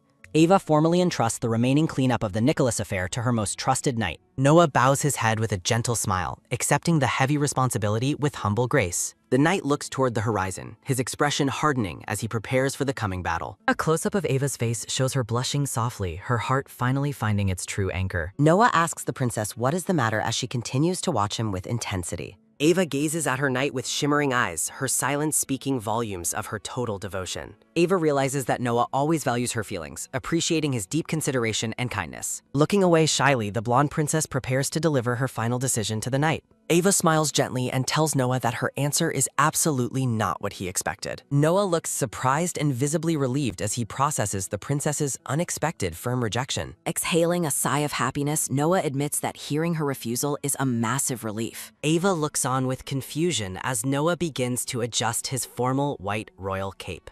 Noah announces that he must depart now to handle the urgent matters at the palace. Watching him leave, the princess urgently calls out for her knight to be careful. Noah offers a charming, confident smile, silently reassuring Ava that he will return to her. Standing tall with his hand on his sword, Noah prepares for his duty at court. Ava blushes deeply and clutches her face, overwhelmed by the intensity of her knight's departure. The princess stands alone in her room, the silence emphasizing her anticipation for Noah's return. Ava reflects on Noah's promise never to leave her side, even as he heads out. Falling back onto her bed, Ava struggles to calm her racing heart after the encounter. The scene shifts to the grand royal palace of Ceres, standing tall under daylight.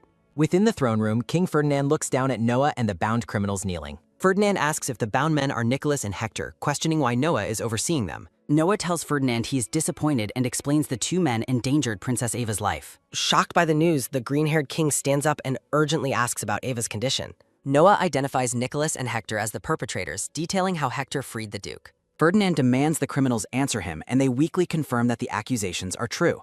Nicholas admits he will not lie, claiming he only sought to prevent a foreigner's reign. The bound Duke shouts that his own sister is the one who should become the queen. Ferdinand clutches his head in distress, visibly shaken by the deep betrayal within his nobility. Walking past the knight, the king declares that harming royalty is an entirely unforgivable offense. Ferdinand instructs Noah to personally deliver his apologies to Lady Ava for this terrible ordeal. Noah confirms he will visit her immediately, though he pauses as if something remains unresolved. Ferdinand asks if Noah will accept responsibility and what his specific desires for punishment are. Noah channels Ava's wishes, stating he wants to witness the criminal's fate with his own eyes. Ferdinand strips Nicholas and Hector of their titles, sentencing them to a life of total confinement. The king commands the guards to take the criminals away and carry out the sentence. Nicholas breaks free from his ropes, feeling abandoned and deciding on a final, desperate act. Grabbing a spear, Nicholas shouts that he must kill Ava to preserve the royal bloodline. Noah moves with lightning speed, drawing a sword to intercept the Duke's violent, mad charge. The knight holds his blade to Nicholas's throat, asserting that killing him now is easy. King Ferdinand stands behind the protection of his knight, watching the confrontation with a grim expression. Noah warns Nicholas that his actions are making the king's initial mercy look completely meaningless. Guards surround the defeated Nicholas and Hector, preparing to haul them off to the dungeons. Noah notes that extreme loyalty is questionable, while Ferdinand thanks the knight for saving him. Noah asks the king for a final favor, and Ferdinand tells him to speak his mind. Ferdinand laughs, finding the knight's request to potentially give up on the princess quite amusing. Noah's gaze remains focused and unwavering as he considers his deep commitment to Ava's future. Noah asserts that whoever marries Lady Ava must protect her with love that exceeds his loyalty. Noah admits it is doubtful anyone exists who cherishes the princess more than he does. An annoyed Ferdinand asks if Noah implies that he is not the one for Ava. Making a funny face, Noah bluntly tells the king that he cannot entrust Ava to him. Ferdinand shouts that Ava is not his possession, while Noah offers a calm, factual agreement. Sparks fly between the two men as their friendly yet intense rivalry over Ava continues. The sun sets over the mansion, casting long shadows as the day finally draws to a close. A carriage wheel rolls over the stone path, signaling the start of a new journey ahead. A horse-drawn carriage rolls over the stone path, carrying the royal party toward their next destination. Inside the carriage, Ava asks Noah if they will reach Shira soon, noting they've finally returned. Noah confirms with a simple yes while focused on the various documents in his hands. Reports detailing the human trafficking crimes of Duke Nicholas begin to spread throughout all the neighboring nations. Noah suggests Ferdinand likely knows of Ava's involvement and notes the high chance her father knows. The blonde princess exhales a weary sigh as she ponders the weight of the political fallout. Noah pledges his devotion, asserting that he will do whatever it takes for Lady Ava's sake. A close-up of Ava's wide eyes reveals her soft blush in response to the knight's intensity.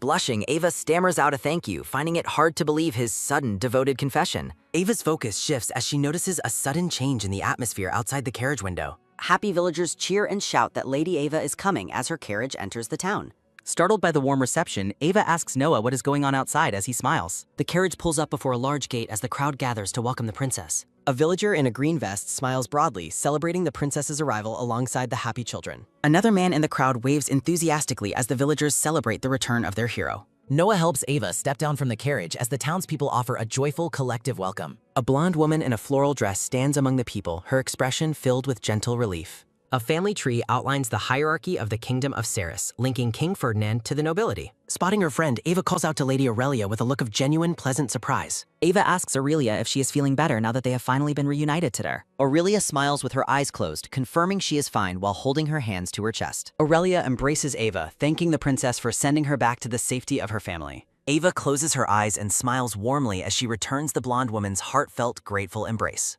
A bearded man in formal attire stands resolutely, watching the scene unfold with a solemn expression. Ava notices the man, identifying him as Everett, while Noah stands guard just a few steps behind. Everett bows deeply and offers his sincere thanks to the princess for saving his beloved daughter's life. A close-up of Everett shows his serious gaze as he continues to address the princess with respect. Ava looks back at the man with a soft, appreciative expression, moved by his sincere gratitude. Placing a hand on her chest, Ava listens as the man praises her bravery and her kindness. Narrative text reflects on how Ava saved Aurelia and halted the conflict between Sierra and Loris. Everett encourages Ava to hold her head up high, acknowledging her as the hero of the hour. The man notes with a smile that Ava seems to empathize deeply with the people's feelings. From the side, Noah adds that her empathy is why he wishes to support her so strongly. Everett drops to one knee, his head bowed as he prepares to make a formal, binding oath. Looking up at the princess, Everett solemnly swears his absolute and eternal loyalty to Lady Ava. Ava stares at him with a stunned expression, shocked by the man's sudden and formal pledge. Amidst the cheering crowd, Everett kneels before Ava and kisses her hand to seal his new vow. During tea, Aurelia asks if Andre used Nicholas's criminal organization to dispose of troublesome people. Aurelia asks for confirmation that Nicholas is gone, and Noah guarantees the man will never return. Aurelia is surprised to learn that Noah personally petitioned King Ferdinand on behalf of the princess. Noah states he merely fulfilled his duty according to Lady Ava's wishes as they continue their tea. Aurelia blushes softly, clearly affected by the knight's deep and unwavering devotion to the blonde princess. Aurelia offers a polite laugh, her bright aura lightening the mood of their private tea session. Ava's face is shown in profile as she turns her attention toward Everett with a serious question. Ava asks the man if there was any chance he had known Nicholas before these events. Everett recalls being warned about Nicholas's criminal past and the many victims who suffered at his hands. Everett explains that thanks to Ava's efforts, Nicholas was eliminated, leaving many people feeling truly grateful. Everett stands and shouts that the only threat left is Andre, his expression filled with intense conviction. Everett warns that many view Andre as a threat and nations would eagerly help in his elimination. A map of the region highlights the territories of Sierra, Lorraine, and Karen in the unfolding conflict. Narrative text reflects on leveraging past connections for Ava's sake as a military strike is considered. Everett and Ava discuss forming a cautious alliance against Andre to open a path to power. The blonde princess boldly declares her intention to eventually become the emperor of the Lor's region. Ava promises to protect the people's lives and prove she is not a tyrant like her father. Ava admits her idealistic perspective might seem naive to a man with Everett's long royal experience. Everett closes his eyes and praises the princess, finding her honest outlook on leadership truly admirable. Noah feels a pang of concern as he formally reaffirms his absolute loyalty to the princess. Ava offers a joyful smile, telling the knight that his constant support provides her with immense strength. Ava promises to reward him properly while Noah considers the unique nature of his devoted princess. Everett and Ava finalize their agreement with a firm and solemn handshake in the sunlit room. A sudden, violent crashing sound interrupts the meeting as someone frantically calls out for Lord Everett. A panicked messenger bursts into the chamber, shouting that an enemy assault is currently taking place. The messenger reports that knights are attacking the gate, leaving Ava and Noah in stunned silence. Ava stands tall and commands the trembling messenger to provide the specific details of the ongoing attack. The messenger identifies the attackers as 100 Escarina knights led by the formidable Fritz Grayson. Ava ponders the small number of attackers, wondering if internal political rifts are causing this sudden strike. Noah observes the situation grimly, noting the high combat strength of the approaching enemy knight faction. Ava asks if there is a known motive for the raid, but the messenger knows nothing. Everett expresses confusion, noting that peace had already been established, making this violent attack entirely illogical. The group gathers in the center of the room to assess the urgent threat at the gate. Clenching her skirt, Ava decides that remaining in the room is useless while her people are fighting. With a determined expression, Ava leads Noah and Everett toward the gate to face the attackers. The scene shifts to the fortress gate where a chaotic and bloody battle is already underway. Ava and Noah arrive on horseback to find their own guard struggling against the elite enemy force. Ava questions why they are being pushed back, and Noah identifies the enemy's superior tactical leadership. Noah explains that Fritz Grayson is an exceptional commoner soldier who was demoted for clashing with nobility. A close-up of Ava's focused purple eyes shows her calculating a way to end the conflict. Ava orders Noah to clear a path so she can take down the general and end the battle. Noah accepts the command, vowing to ensure that Lady Ava does not suffer a single scratch today. The two riders charge forward, their horses kicking up dust as they penetrate the enemy's front lines. Soldiers recognize the princess and break formation to attack her, ignoring Fritz's orders to stay organized. From her horse, Ava swings her blade with precision, easily cutting through the surrounding enemy soldiers. The attackers are overwhelmed by the princess's surprising strength as Noah follows closely to protect her. Narrative text highlights that the princess is far too powerful for common soldiers to ever hope to defeat. Noah strikes down an opponent with a powerful blow, clearing the way for Ava's final charge. Noah announces his terrifying title to the surrendering soldiers who realize they cannot win against the pair. Ava rides with intense focus, determined to end the fighting without causing further harm to the populace. Spotting her target, Ava charges directly at Fritz Grayson as he prepares to defend himself. Fritz shouts a warning against underestimating a female warrior as their blades meet with a loud clash. The impact of Ava's strike is overwhelming, sending Fritz reeling back from the force of her attack. Fritz falls to the ground in disbelief, struggling to process his defeat at the hands of a woman. Ava points her sword at the fallen commander, demanding that Fritz Grayson surrender to her immediately. Following the battle, the area is secured and a few guards remain to watch the scene. Ava questions the logic of the failed raid, and Fritz reveals they were abandoned by their own emperor. Fritz admits they were initially ordered to kidnap Aurelia and secretly hand her over to the king. Fritz explains they were forced to comply for survival, then cast out and targeted for death once exposed. A close-up on the fabric reveals the commander's desperate plea that they simply did not want to die. Fritz looks up at the princess and bitterly claims that all their suffering started because of her. Exhausted by the complexity of the betrayal, Ava sighs and clutches her forehead in a moment of frustration. Ava looks down at Fritz, stating she understands his pain even if she cannot forgive his criminal choices. Fritz blames the Emperor for the recent conflict while addressing the princess and the knight. Fritz shouts that Ava cannot understand the battlefield since she only lived in the palace. Noah threatens the man for his insolence, but Ava calmly tells her knight to stop. Ava leans toward the fallen commander, explaining that his suffering is exactly why she acts. A bright light accompanies Ava's solemn vow to protect the man from this moment on. Ava explains her desire to save others who have been exploited and abused like Fritz. Fritz scoffs at a worthless princess, but Ava boldly declares her intent to become emperor. The princess maintains a look of absolute conviction and focus during the tense confrontation. Ava tells Fritz that regardless of his hatred, he remains one of her cherished citizens. Ava gently asks if Fritz will remain quiet and finally allow her to protect him. Fritz blushes deeply, left speechless and flustered by the princess's sudden display of compassion. Fritz demands to know why Noah is laughing as the knight watches his visible embarrassment. Noah smiles to himself, mentally noting that Lady Ava is truly a master at manipulation. Ava tells Noah to stop as Fritz sits on the ground looking completely mortified. Ava looks away suddenly, her attention caught by an approaching sound or presence. Fritz looks down at the ground and quietly admits that the blonde princess is right. The group stands together in a more peaceful atmosphere after resolving their immediate conflict. Footsteps echo as a messenger runs toward the room with a sense of extreme urgency. Maxim bursts into the area, frantically calling for Lord Noah and Lady Ava. Maxim holds an urgent dispatch from the imperial capital, his face pale with worry. Maxim delivers the devastating news that Emperor Andre has officially passed away. A gruesome image reveals the emperor's body pierced by a sword amidst a blood-stained background. The room falls into a heavy silence as the group processes the emperor's sudden death. Ava questions the news, noting that her father was young and not suffering from illness. Maxim clarifies that Lord Aaron staged a violent coup and personally killed the emperor. Ava is shocked by the betrayal, while Noah considers the motivations behind Aaron's rebellion. Ava suggests that the coup resulted from those around Aaron urging him to take power. Ava sits down heavily, realizing that this news marks a massive shift in their destiny. Ava concludes that Aaron will now become the emperor as the others watch her. Maxim adds that Aaron immediately declared his ascension and secretly buried the former emperor. Ava looks toward her knight, her mind racing with the implications of her father's death. Ava reflects on her lack of affection from her father while still mourning his tragic end.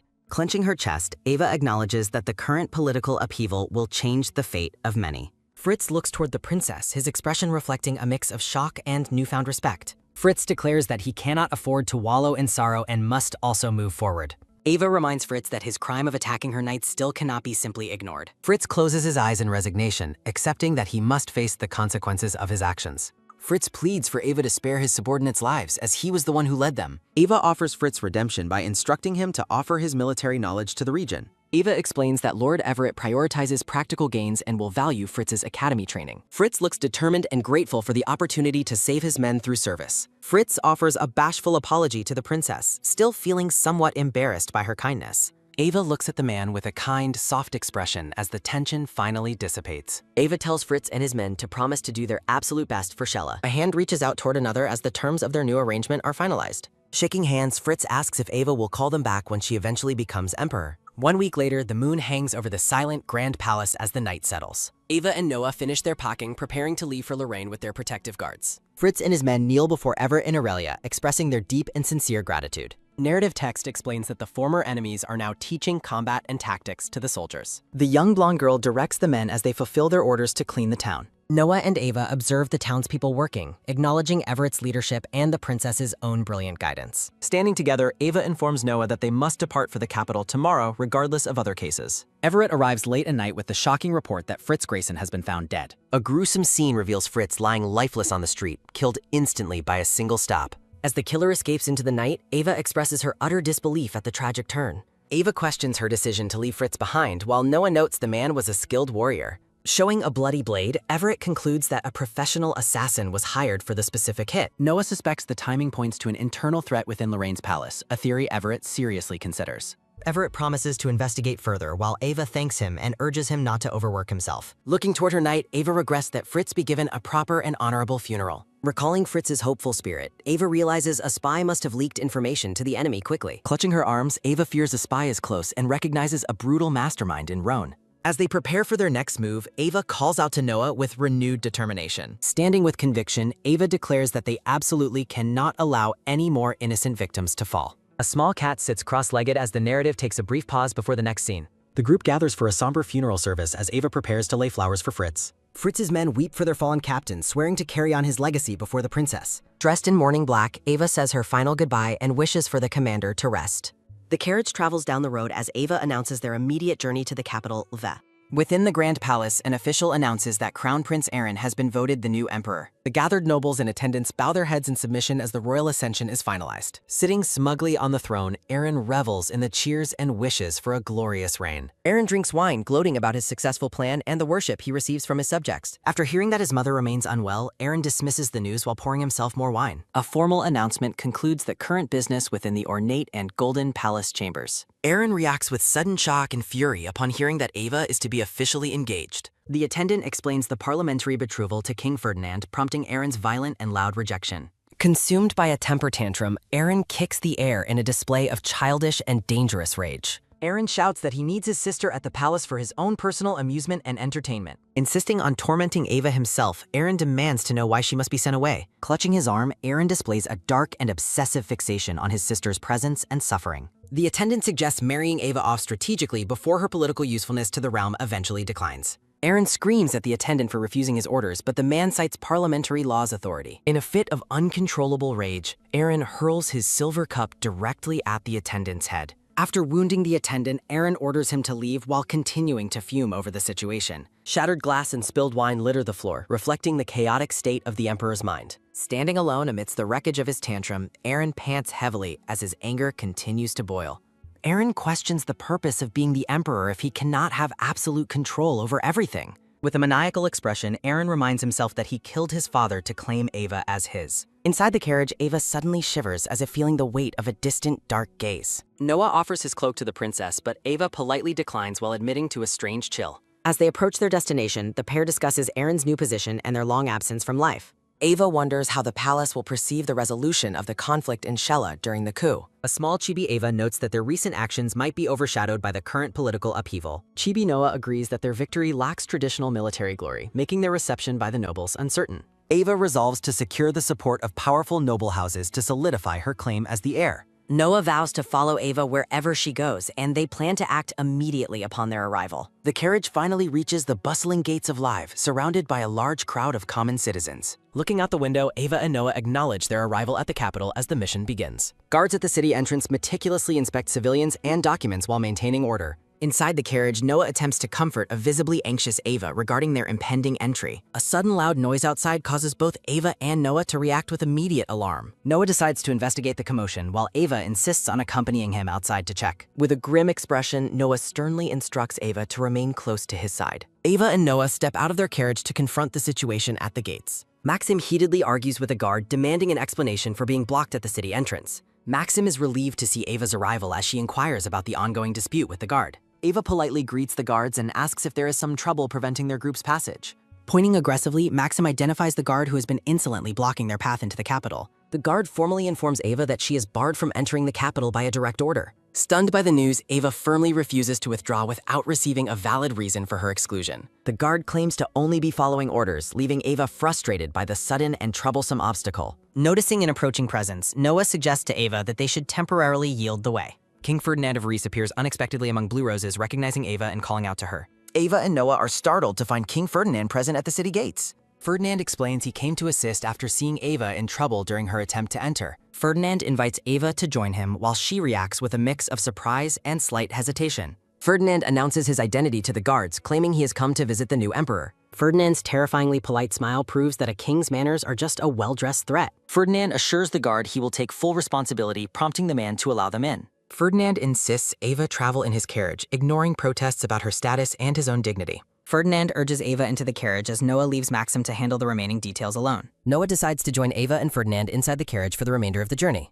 The royal carriage passes through the gates as the mission to the capital continues. Inside, Ferdinand asks if his intervention was unwelcome, but Ava expresses her sincere gratitude for it. Ferdinand joyfully declares that being useful to his beloved fiancée is his greatest source of happiness. Ferdinand is taken aback when the concept of their engagement being a charade is mentioned. Ava clarifies that Ferdinand previously lied to help her, leaving him questioning his own recent actions. Ava and Noah are left completely puzzled by Ferdinand's strange reaction to the truth behind their engagement. Ferdinand maintains that he accepted the engagement even if it was originally based on a misunderstanding. Shocked by his admission, Chibi Ava reacts with complete disbelief at Ferdinand's unexpected persistence. A tense silence follows as Ferdinand reflects on the current state of their complicated relationship. Ava acknowledges how the political arrangement works while processing Ferdinand's genuine desire to help her. Ferdinand admits that the original engagement proposal was not something he personally chose to pursue. Ava gently tells Ferdinand that he has no reason to apologize for the current situation. Ferdinand explains his brothers arranged the engagement without his consent, apologizing for the lack of clarity. Ferdinand gazes out the window, looking somber as he reflects on his lack of agency. Ferdinand offers Ava the choice to maintain or cancel their engagement, promising to respect her wish. Ava realizes that canceling would only lead to a worse match, hindering her path to the throne. Ava requests that the engagement continue, surprising Ferdinand with her sudden and firm decision to proceed. Ava clarifies she won't be his queen, as she intends to become Lorraine's emperor herself. Ava formally asks Ferdinand if he will enter a strategic partnership through a formal engagement. Ava resolves to prioritize her goal of forging Lorraine's future regardless of any unconventional methods required. Intrigued, Ferdinand listens as Ava promises mutual benefits for his realm if he accepts her offer. Ferdinand agrees, asking only for Ava's trust and cooperation as they move forward together. Noah interrupts their conversation to announce that they have finally arrived at the royal palace. Ferdinand invites the group to disembark as they prepare to face the capital's new political reality. The grand and ornate palace stands tall under a clear sky, awaiting their arrival. Dressed elegantly, Ava stands with renewed purpose, ready to begin her quest for the throne. An attendant bows respectfully while inviting the royal group to proceed further into the palace. Ferdinand and Noah walk alongside Ava as they are escorted through the grand palace corridors. Onlookers gossip among themselves, urging others to look at the high-ranking figures passing by them. The group draws stares from everyone as they maintain a regal pace toward their destination. People in the crowd express shock and excitement upon realizing Count Noah Stewart has returned. The citizens are stunned to recognize Princess Ava, marveling at her presence back in the capital. Observers comment on Ava's newfound dignity and King Ferdinand's splendid appearance as they move through. Ferdinand, Ava, and Noah walk together, followed by the gaze of the curious and whispering nobles. Ferdinand's hand remains steady at his side as he moves with the grace of a king. Onlookers admire the trio, remarking that they are as visually stunning as a beautiful royal painting. Ferdinand tells Ava he has a condition for accepting, as surrounding people curiously listen in.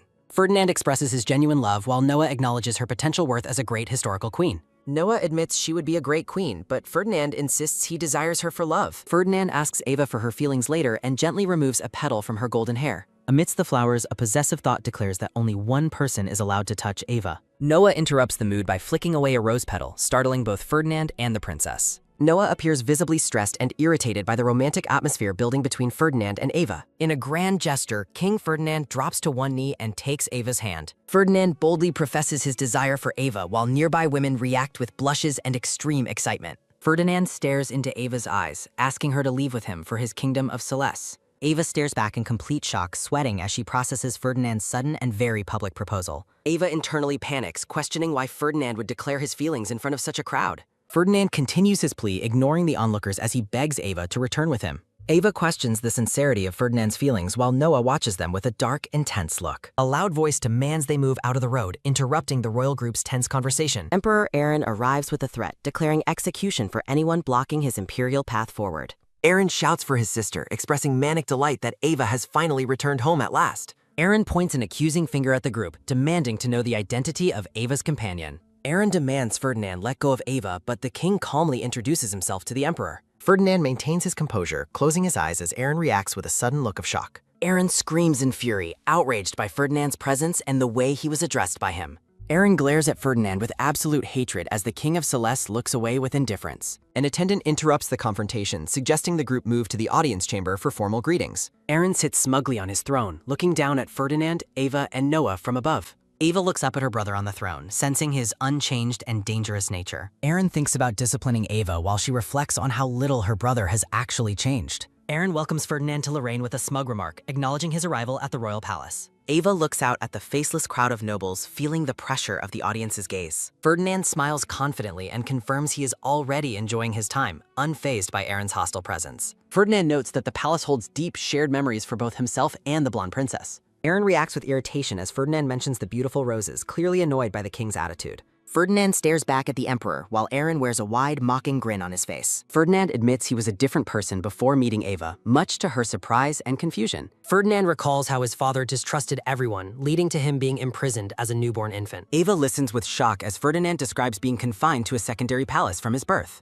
Ferdinand explains his lonely childhood and isolation, admitting he never thought he could change his situation. Ferdinand recounts his father's death and his sudden ascension, despite the predecessor's lingering dark influence. Ferdinand identifies the man named Nicholas Wilson as the greatest source of power in his realm. Ferdinand explains that capturing Nicholas was the moment that changed everything for him and his kingdom. Ferdinand confesses that his heart was stolen by Ava in the very moment they first met. Ava reflects on the complex sequence of events that brought her back to the palace. Ava admits she does not love Ferdinand, yet feels a lingering sense of deep uncertainty. Ferdinand expresses gratitude to Lorraine for Ava, but Aaron screams that he did not approve. Aaron rises from his seat, accusing the group of trying to dodge with a lie. Aaron declares Ava shall never leave, while she realizes he was behind her entry denial. Ferdinand notes the emperor's instability as guards escort the screaming, struggling Aaron from the room. The chancellor departs after stating their nations recognize the union and wishing them happiness together. Ferdinand observes the chancellor's departure, noting that the man managed to be both courteous and rude. Ava apologizes for her people's terrible behavior, but Ferdinand assures her that he doesn't mind. A soft and warm smile touches Ferdinand's face during their quiet moment of conversation. Ferdinand leans in and asks Ava for her thoughts on their current situation and relationship. Ferdinand gently lifts Ava's chin, asking if his true feelings have finally reached her heart.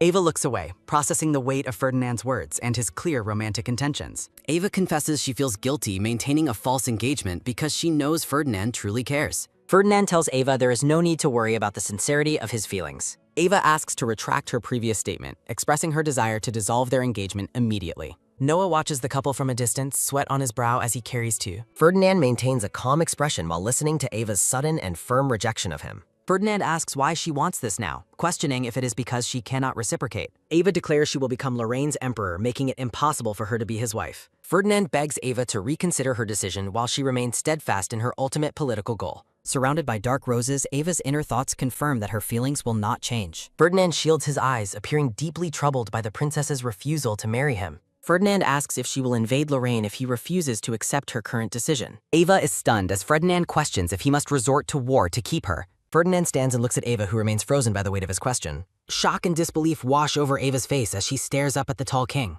Ferdinand admits he was just kidding, thanking Ava for the peace currently enjoyed by his kingdom. Ferdinand opens his arms with a pleasant smile, trying to ease the sudden, intense tension. Ava lets out a long breath, visibly relieved that the threat of invasion was a joke.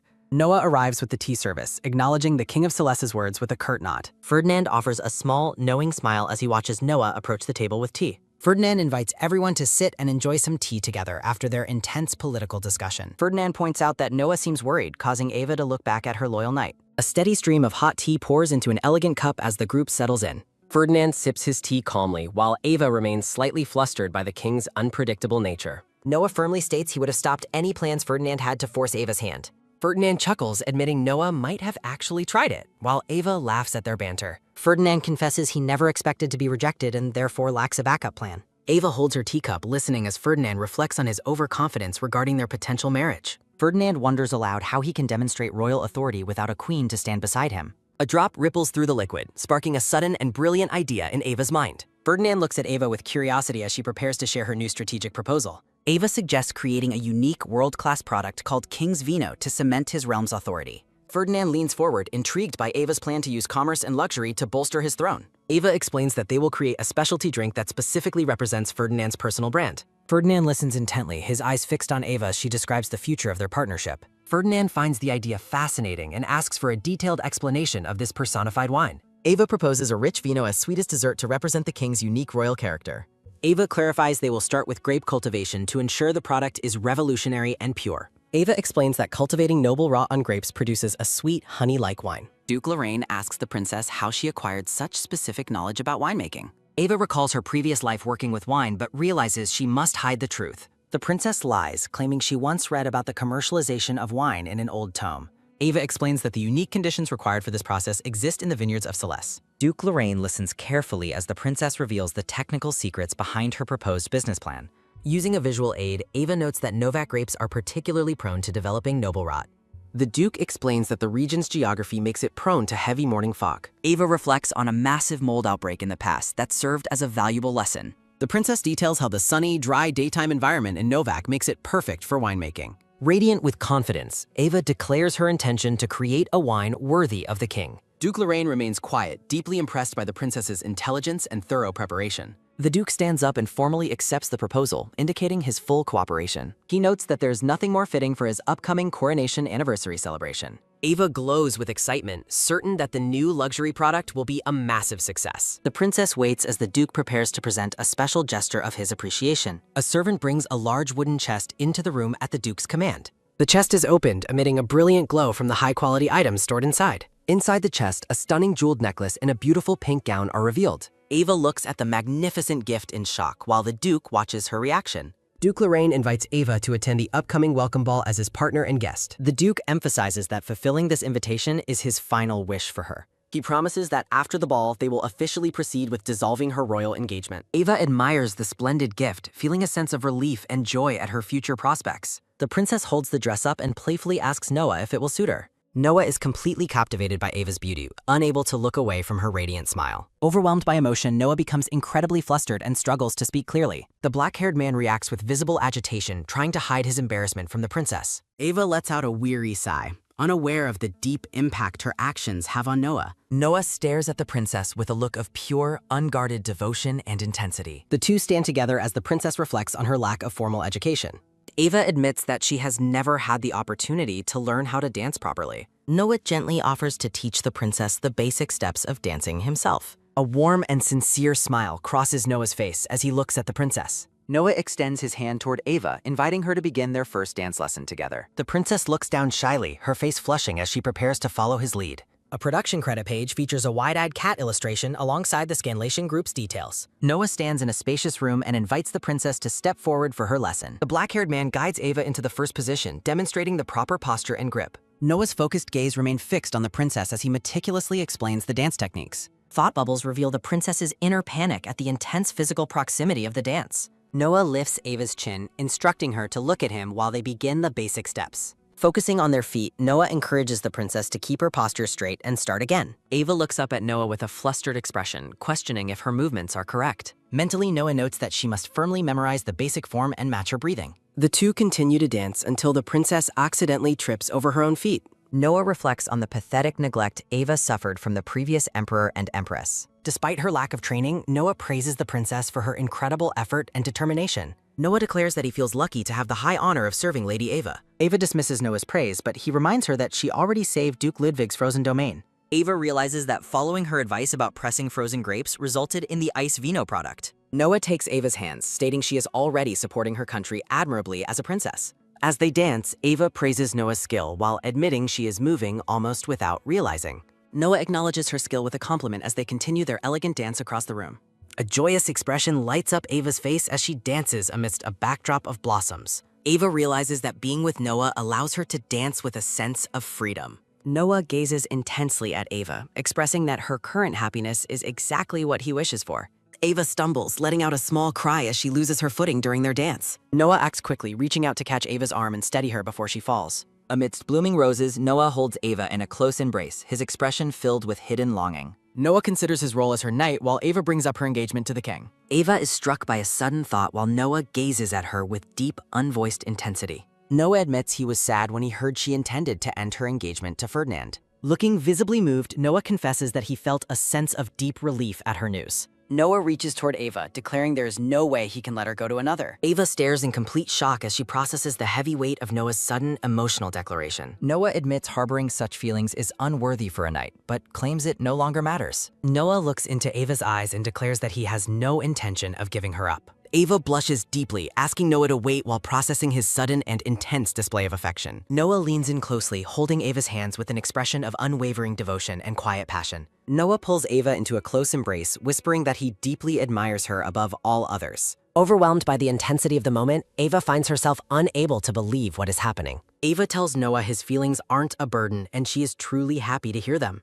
Ava requests to give her final answer only after her engagement has been formally dissolved. Looking up at Noah, Ava asks him if he will be willing to wait for her. Noah drops to his knees, kissing the hem of her gown while agreeing to her request. A knock at the door interrupts them as an attendant announces the Chamberlain's arrival for preparations. Ava decides to leave for her duties as Noah watches her from behind with quiet respect. Ava turns back to Noah one last time, offering a radiant, grateful smile before she departs. Noah sits alone, reflecting on how he finally found the courage to speak his true heart. A heavy blush spreads across Noah's face as he realizes Ava might actually share his feelings. Noah reflects on the promise of waiting as Ava's image lingers in his mind like memories. Standing by the window, Noah watches the moonlit night while contemplating the path ahead of them. Noah imagines supporting and protecting Ava while they share the difficult role of governing the empire. With a determined look, Noah resolves that he will not yield his place as Ava's husband. A transition panel appears against the starry night sky announcing the arrival of the ball day. Elegant jewelry, a hairbrush, and tea are arranged on a table in preparation for the gala. A maid helps Ava into an off-the-shoulder gown while discussing local fashion customs for evening parties. Ava insists on wearing the necklace properly since it was a gift from her royal fiancé.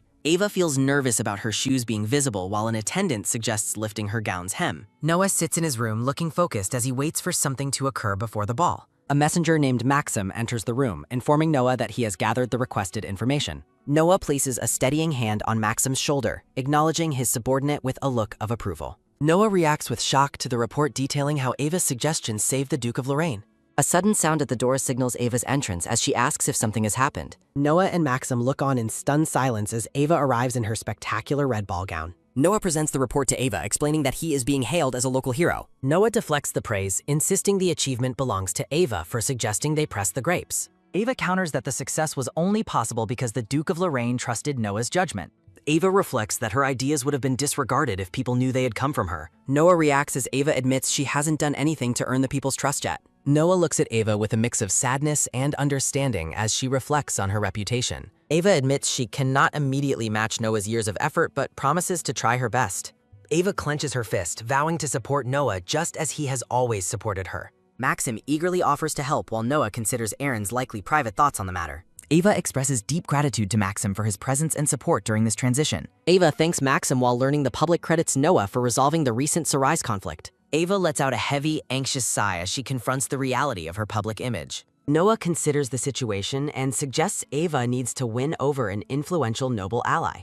Noah identifies Duke Lorraine as the most powerful and wealthy nobleman currently in the country. A vision shows the Duke as a respected former Royal Guard commander among his fellow knights. Noah explains that the coup succeeded because the Duke shifted his support to Lord Aaron. Noah and Maxim discuss the Duke's political influence and his role in the current power structure. Ava realizes the Duke was loyal to the royal family before focusing on his own territory. Noah infers the Duke wanted Andre to abdicate rather than specifically supporting Lord Aaron's claim. Encouraged by the tactical opening, Ava declares it is time for them to explore the ball. Noah stands ready in his royal attire as Ava prepares to enter the grand gala. An attendant informs Ava that King Ferdinand is currently waiting for her in the side room. In the waiting room, Ferdinand apologizes for needing to return to Sarai earlier than expected. Ferdinand looks weary as he explains the sudden necessity of his departure back to his kingdom. A memory shows Ferdinand being overwhelmed by an official demanding attention to piles of documents. Ferdinand reassures a worried Ava that he is fine despite his heavy royal workload. Ferdinand asks Ava to be his partner for today, promising to honor their broken engagement. Ferdinand gazes at Ava with a gentle expression during their final moments as an engaged couple. Noah watches from the doorway as Ferdinand and Ava prepare to head toward the ballroom. Noah stands behind Ava as she contemplates the social challenges and opportunities of the evening. Ferdinand stands up and asks Ava if they should head out to join the party. Ava agrees to go as Ferdinand takes her hand to escort her into the ballroom. The grand doors open to a ballroom filled with nobles engaged in various hushed conversations. Guests murmur about the rumored arrival of the couple, specifically expressing interest in seeing Ava. A noblewoman gossips that everyone is eager to see the princess during the evening's festivities. The announcer heralds the entrance of King Ferdinand of Celeste and Princess Ava of Lorraine. Ava walks into the room with Ferdinand, her presence immediately capturing the attention of everyone. Guests whisper disparaging remarks about Ava's dress and her reputation as a worthless princess. Ava reflects on the need to secure a connection with the king of the rising nation. Ferdinand smiles pleasantly while walking with Ava through the sea of judgmental and curious nobles. Two men appear to collide or scuffle amidst the bustle of the crowded evening party. Ferdinand and a crowd of guests watch Ava as she moves through the ballroom floor. Ava wonders about Noah's location while Ferdinand manages the crowd of nobles with practiced ease. Ava spots Duke Lorraine on a balcony and points him out to the King of Celeste. Duke Lorraine laughs heartily during a conversation on the balcony under the starry night sky. Ava approaches the Duke, formally addressing him as Duke Andrew Lorraine, to get his attention. Ferdinand and the Duke stare at each other as Ava arrives at the balconyette. Duke Lorraine gives Ava a cold, hard stare that immediately heightens the tension between them. The Duke harshly questions if any Lorraine princess has ever worn such a shameless outfit. An intimidating aura surrounds the Duke as he looms over a shocked and sweating Ava. Duke Lorraine bluntly asks if Ava plans to leave the country soon, surprising the blonde princess. Guests urge Ferdinand to entrap the princess for the sake of their country's political future. The Duke offers a cold farewell, wishing Ava well despite her difficult and scandalous path. Lord Aaron makes a flashy and arrogant entrance, stepping into the ballroom with grand theatricality. Aaron finds the event unamusing and questions why he has to attend. Seated on his throne, Aaron boisterously demands that someone bring him some wine. From a distance, Ava watches as an attendant serves wine to the disgruntled emperor. Duke Lorraine notes Aaron's unhappiness but declares the engagement with Ferdinand is final as Parliament's decisions are absolute. The Duke looks at Ava and tells her she should be rest assured. Ava offers a soft smile while hiding her face behind an ornate lace fan. Duke Lorraine stares at the princess in silence as she maintains her poised demeanor. Ava reflects that Aaron's attitude has changed, but decides it is too late to care. A quiet moment passes as Ava stands elegantly, her jewelry sparkling under the ballroom lights. Duke Lorraine claims the grape situation has no issues despite Ava questioning the frost causing a huge loss. The Duke confirms his report and insists there would have been no problem regardless. Ava finds it pointless to continue the conversation if her input will be ignored. Ava asks the Duke if he attempted to press the grapes while they were frozen. Stunned, the Duke asks how she knew and assumes she heard it from Noah. Across the room, Noah and Maxim stand together amidst the other party guests. Duke Lorraine credits Noah's brilliant vinification for the success of the recent grape harvest. The Duke reflects on how Noah was originally meant for a much different path. He laments that Noah should have been Aaron's powerful right-hand man, while Ava feels she hindered his success. Ava admits she also finds the situation unfortunate if the Duke truly feels that way. Duke Lorraine walks away, claiming Ava's path isn't necessarily what Noah truly desires. Ava looks on with intense focus as she processes the Duke's harsh parting words. The Duke casts one final, sharp glance back toward the princess before departing. Ava resolves to be a Lord Noah can be proud of, defying the Duke's servile memory of her. Resting on a sofa, Ava worries she rushed Noah for an answer for his sake. Noah approaches with wine while Ava contemplates the difficulty of winning over the palace allies. Noah reassures her that it's only a matter of time before everyone supports his best choice. Noah smiles warmly, predicting people will eventually praise him for choosing to be with her. Ava blushes and takes a sip of her wine after realizing Noah heard her private thoughts. A noblewoman approaches the seated princess and politely addresses her as Lady Ava. The woman asks to see Ava's dress while Noah sits beside her at the party. A group of ladies expresses excitement, asking if her gown represents the latest fashion. Ava finds herself the center of attention as several noblewomen gather around her. Nearby, two noblemen express confusion at the sudden swarm of people around the couple. The men are baffled that guests are flocking to both the King of Sarais and Princess Ava. One of the men looks on with a sweat drop, comparing himself to the popular pair. Back on the throne, Aaron watches the scene with a look of pure, unadulterated fury. Aaron rages internally, questioning why no one is groveling at his feet as the emperor. Fueled by jealousy and anger, Aaron suddenly stands up from his golden throne. The emperor stomps down the red carpet, yelling for everyone to stop playing around. Aaron smashes a wine glass and shouts Ava's name across the ballroom in a fit of rage. Aaron points an accusatory finger at Ava and declares that the royal engagement is off. Ava refuses Aaron's demand to stay in the palace and vows never to be controlled by him again. Aaron becomes livid at her refusal and threatens to charge her with the crime of treason. Consumed by madness, the emperor points at Ava and loudly orders her arrest for treason. Aaron vows to teach Ava a lesson for defying him while Noah watches with growing concern. Aaron commands the royal guards to act and they draw their swords to surround her. Noah steps forward to protect Ava, reassuring her that he is fine as he stands guard. King Ferdinand is interrupted by Baron Roan but tells the man to step aside immediately. Ava warns that her arrest will harm the country, but Aaron claims it doesn't matter. Ava calls his words outrageous for an emperor, but Aaron mocks her as a worthless princess. Aaron screams, threatening the guards' families if they continue to hesitate. Ava declares her engagement to King Ferdinand while reflecting on its current temporary necessity. The royal guards remain paralyzed by indecision as the political tension rises. Knights whisper about the extreme danger of inciting a war with Sarais. A guard sweats nervously as he weighs the consequences of his next move. A close-up shows a hand tightening its grip on a sword hilt. The guards beg Ava's forgiveness for their disrespect and lower their swords. Aaron rages at the guard's defiance while Baron Simon Roan asks him to reconsider. Aaron lunges toward Ava in a blind rage, calling her a failure. Noah suddenly appears and stops Aaron's fist with a firm, bone-crushing grip.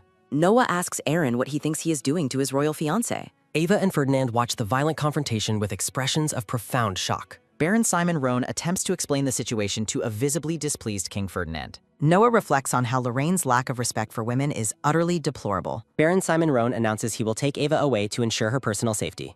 Aaron yells for the group to stop while Noah prepares to escort Ava. Aaron collapses to his knees, screaming that he can treat Ava however he wants. Consumed by fury, Aaron points at the guards and orders their immediate execution. Duke Lorraine begs Aaron not to harm the elite knights he trained himself. Aaron descends into a fit of madness, screaming about his loss of control. Noah warns that Sarais will meet Aaron's aggression with full military force. A warning explains that war with Sarais would decimate their own military power. Aaron trembles on the floor as Duke Lorraine and Baron Simon Roan watch him.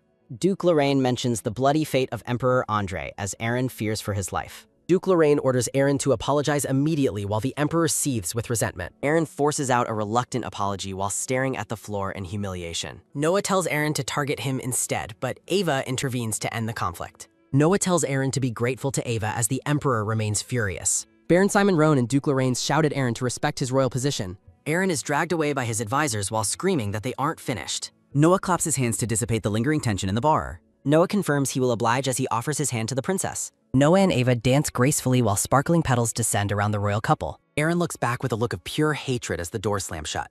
Aaron sits alone in the hallway, humiliated and seething with dark thoughts. Aaron rages about his public humiliation and how Ava is receiving all the praise. A flashback reveals Aaron's childhood obsession with treating Ava like a personal toy. Aaron addresses Baron Simon, who admits that his previous advice was completely wrong. Aaron claims he will rest in his room while Baron Simon remains skeptical. Consumed by a murderous obsession, Aaron resolves to kill Ava if he cannot own her. A dark, swirling shadow spreads across the floor, reflecting Aaron's sinister intentions. An oppressive, cold energy fills the hallway as the scene shifts back inside. A maid carries a tray of wine glasses toward the grand ballroom doors. The maid is startled to find Aaron waiting for her in the quiet hallway. The maid stutters nervously as Aaron looms over the wine glasses she is carrying. Aaron hands her a small vial and orders her to poison Ava's drink. Aaron displays a wicked grin while holding the purple poison before the servant. Noah and Ava walk together through the ballroom, unaware of the looming threat. Aaron sits on his throne, watching Ava with a look of pure malicious intent. Ava watches the Emperor return to his throne and notes his presence with wary suspicion. King Ferdinand offers Ava a drink while an attendant brings up their earlier discussion. Ava radiates happiness and offers a cheerful smile during the royal party. Ferdinand returns the smile, thanking her and agreeing that the situation feels right. Emperor Aaron sits on his throne, appearing restless and deeply irritated by the festivities. Ava notices her brother's agitated state, sensing that something is fundamentally wrong with him. Aaron's expression grows sinister as Ava reflects on his long history of arrogant behavior. Ava doubts Aaron's leadership just as Maxim arrives with an urgent report for her. Maxim looks at Ava with intense determination, promising to handle the rest of the situation. A maid serves wine to Ava, claiming it is a gift from King Ferdinand. Ava drinks the wine and praises its taste while Aaron watches her with manic intensity. The maid departs with a nervous stutter as Ava watches her walk away. From a distance, Aaron displays a wicked, expectant grin as he watches the princess. Ava continues socializing with the other noblewomen, seemingly unaffected by the wine she drank. Seething on his throne, Aaron rages internally, wondering why the poison hasn't killed Ava yet.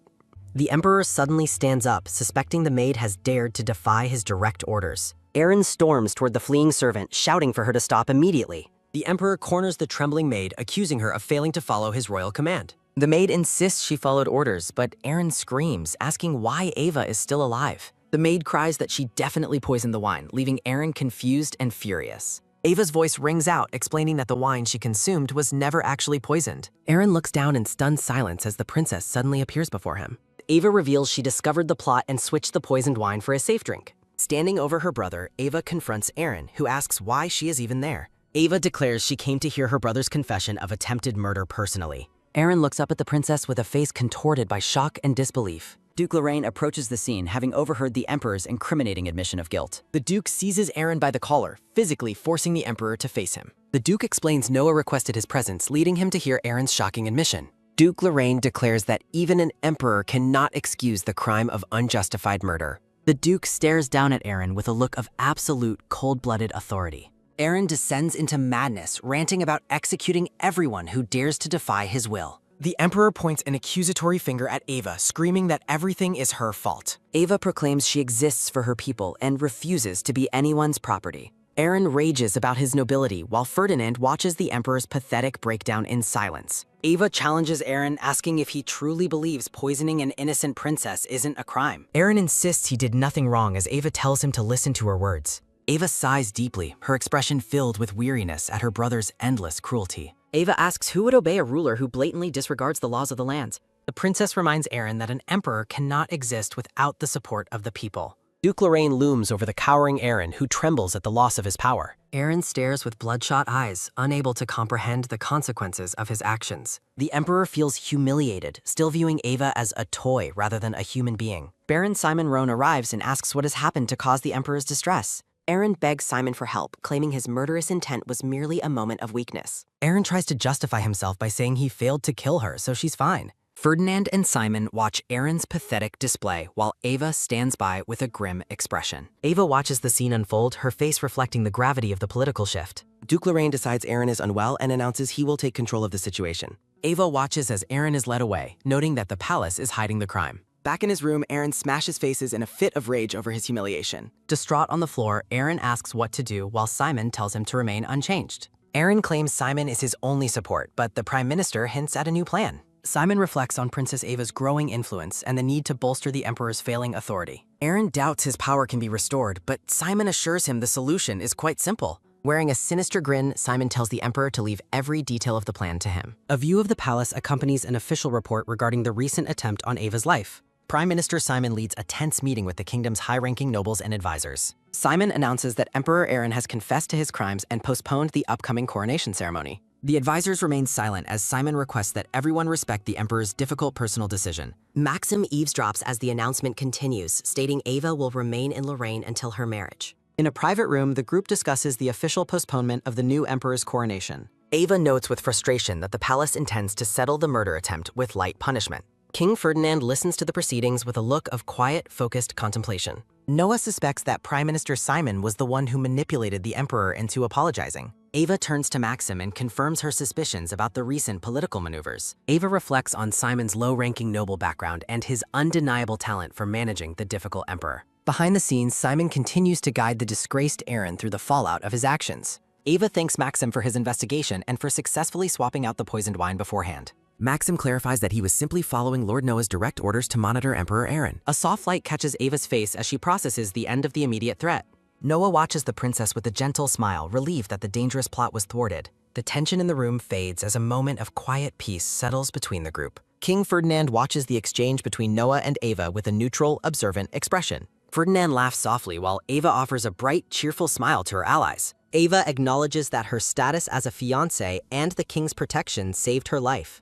Noah and Ava sit together, reflecting on the narrow escape from her brother's murderous intent. Standing together in a radiant light, Ferdinand and Ava represent a powerful new political alliance. Internally, Ava resolves that she must build her own status rather than relying on others. With a look of fierce determination, the princess prepares for the next phase of her journey. The group gathers outside near the royal carriage as the visiting king prepares for his departure. Ava curtsies to King Ferdinand while Noah stands guard by her side during the farewell. Ferdinand looks down at the princess with an unreadable, slightly amused expression. The king offers his hand to Ava, expressing his sincere gratitude for her hospitality. Ferdinand firmly grasps the princess's hand, catching her off guard with his sudden physical closeness. The king pulls Ava toward him in an intimate gesture that surprises the surrounding onlookers. Noah stares at the interaction with wide eyes, clearly agitated by the king's bold behavior. Ava looks up at Ferdinand in shock as he holds her close before the carriage. Ferdinand mocks Noah, remarking that such displays of affection happen frequently among royalty. The king promises Ava that he will attend her coronation ceremony no matter what happens. Ava remains silent, her face flushed with surprise at the king's public declaration of support. King Ferdinand waves farewell from his carriage as he begins the long journey back to Sarais. Ava tells Noah they should depart immediately as he watches the carriage with lingering suspicion. Noah informs Ava that Duke Lorraine has requested a private meeting regarding the ice wine business. The princess lights up with excitement, eager to begin her new economic project for the country. Ava asks if she can accompany Noah to the meeting, and he readily agrees to her request. Duke Lorraine coughs and asks if Ava is merely looking to waste time before her wedding. The Duke notes Ava's obvious displeasure while she calmly admits she knows exactly why she's there.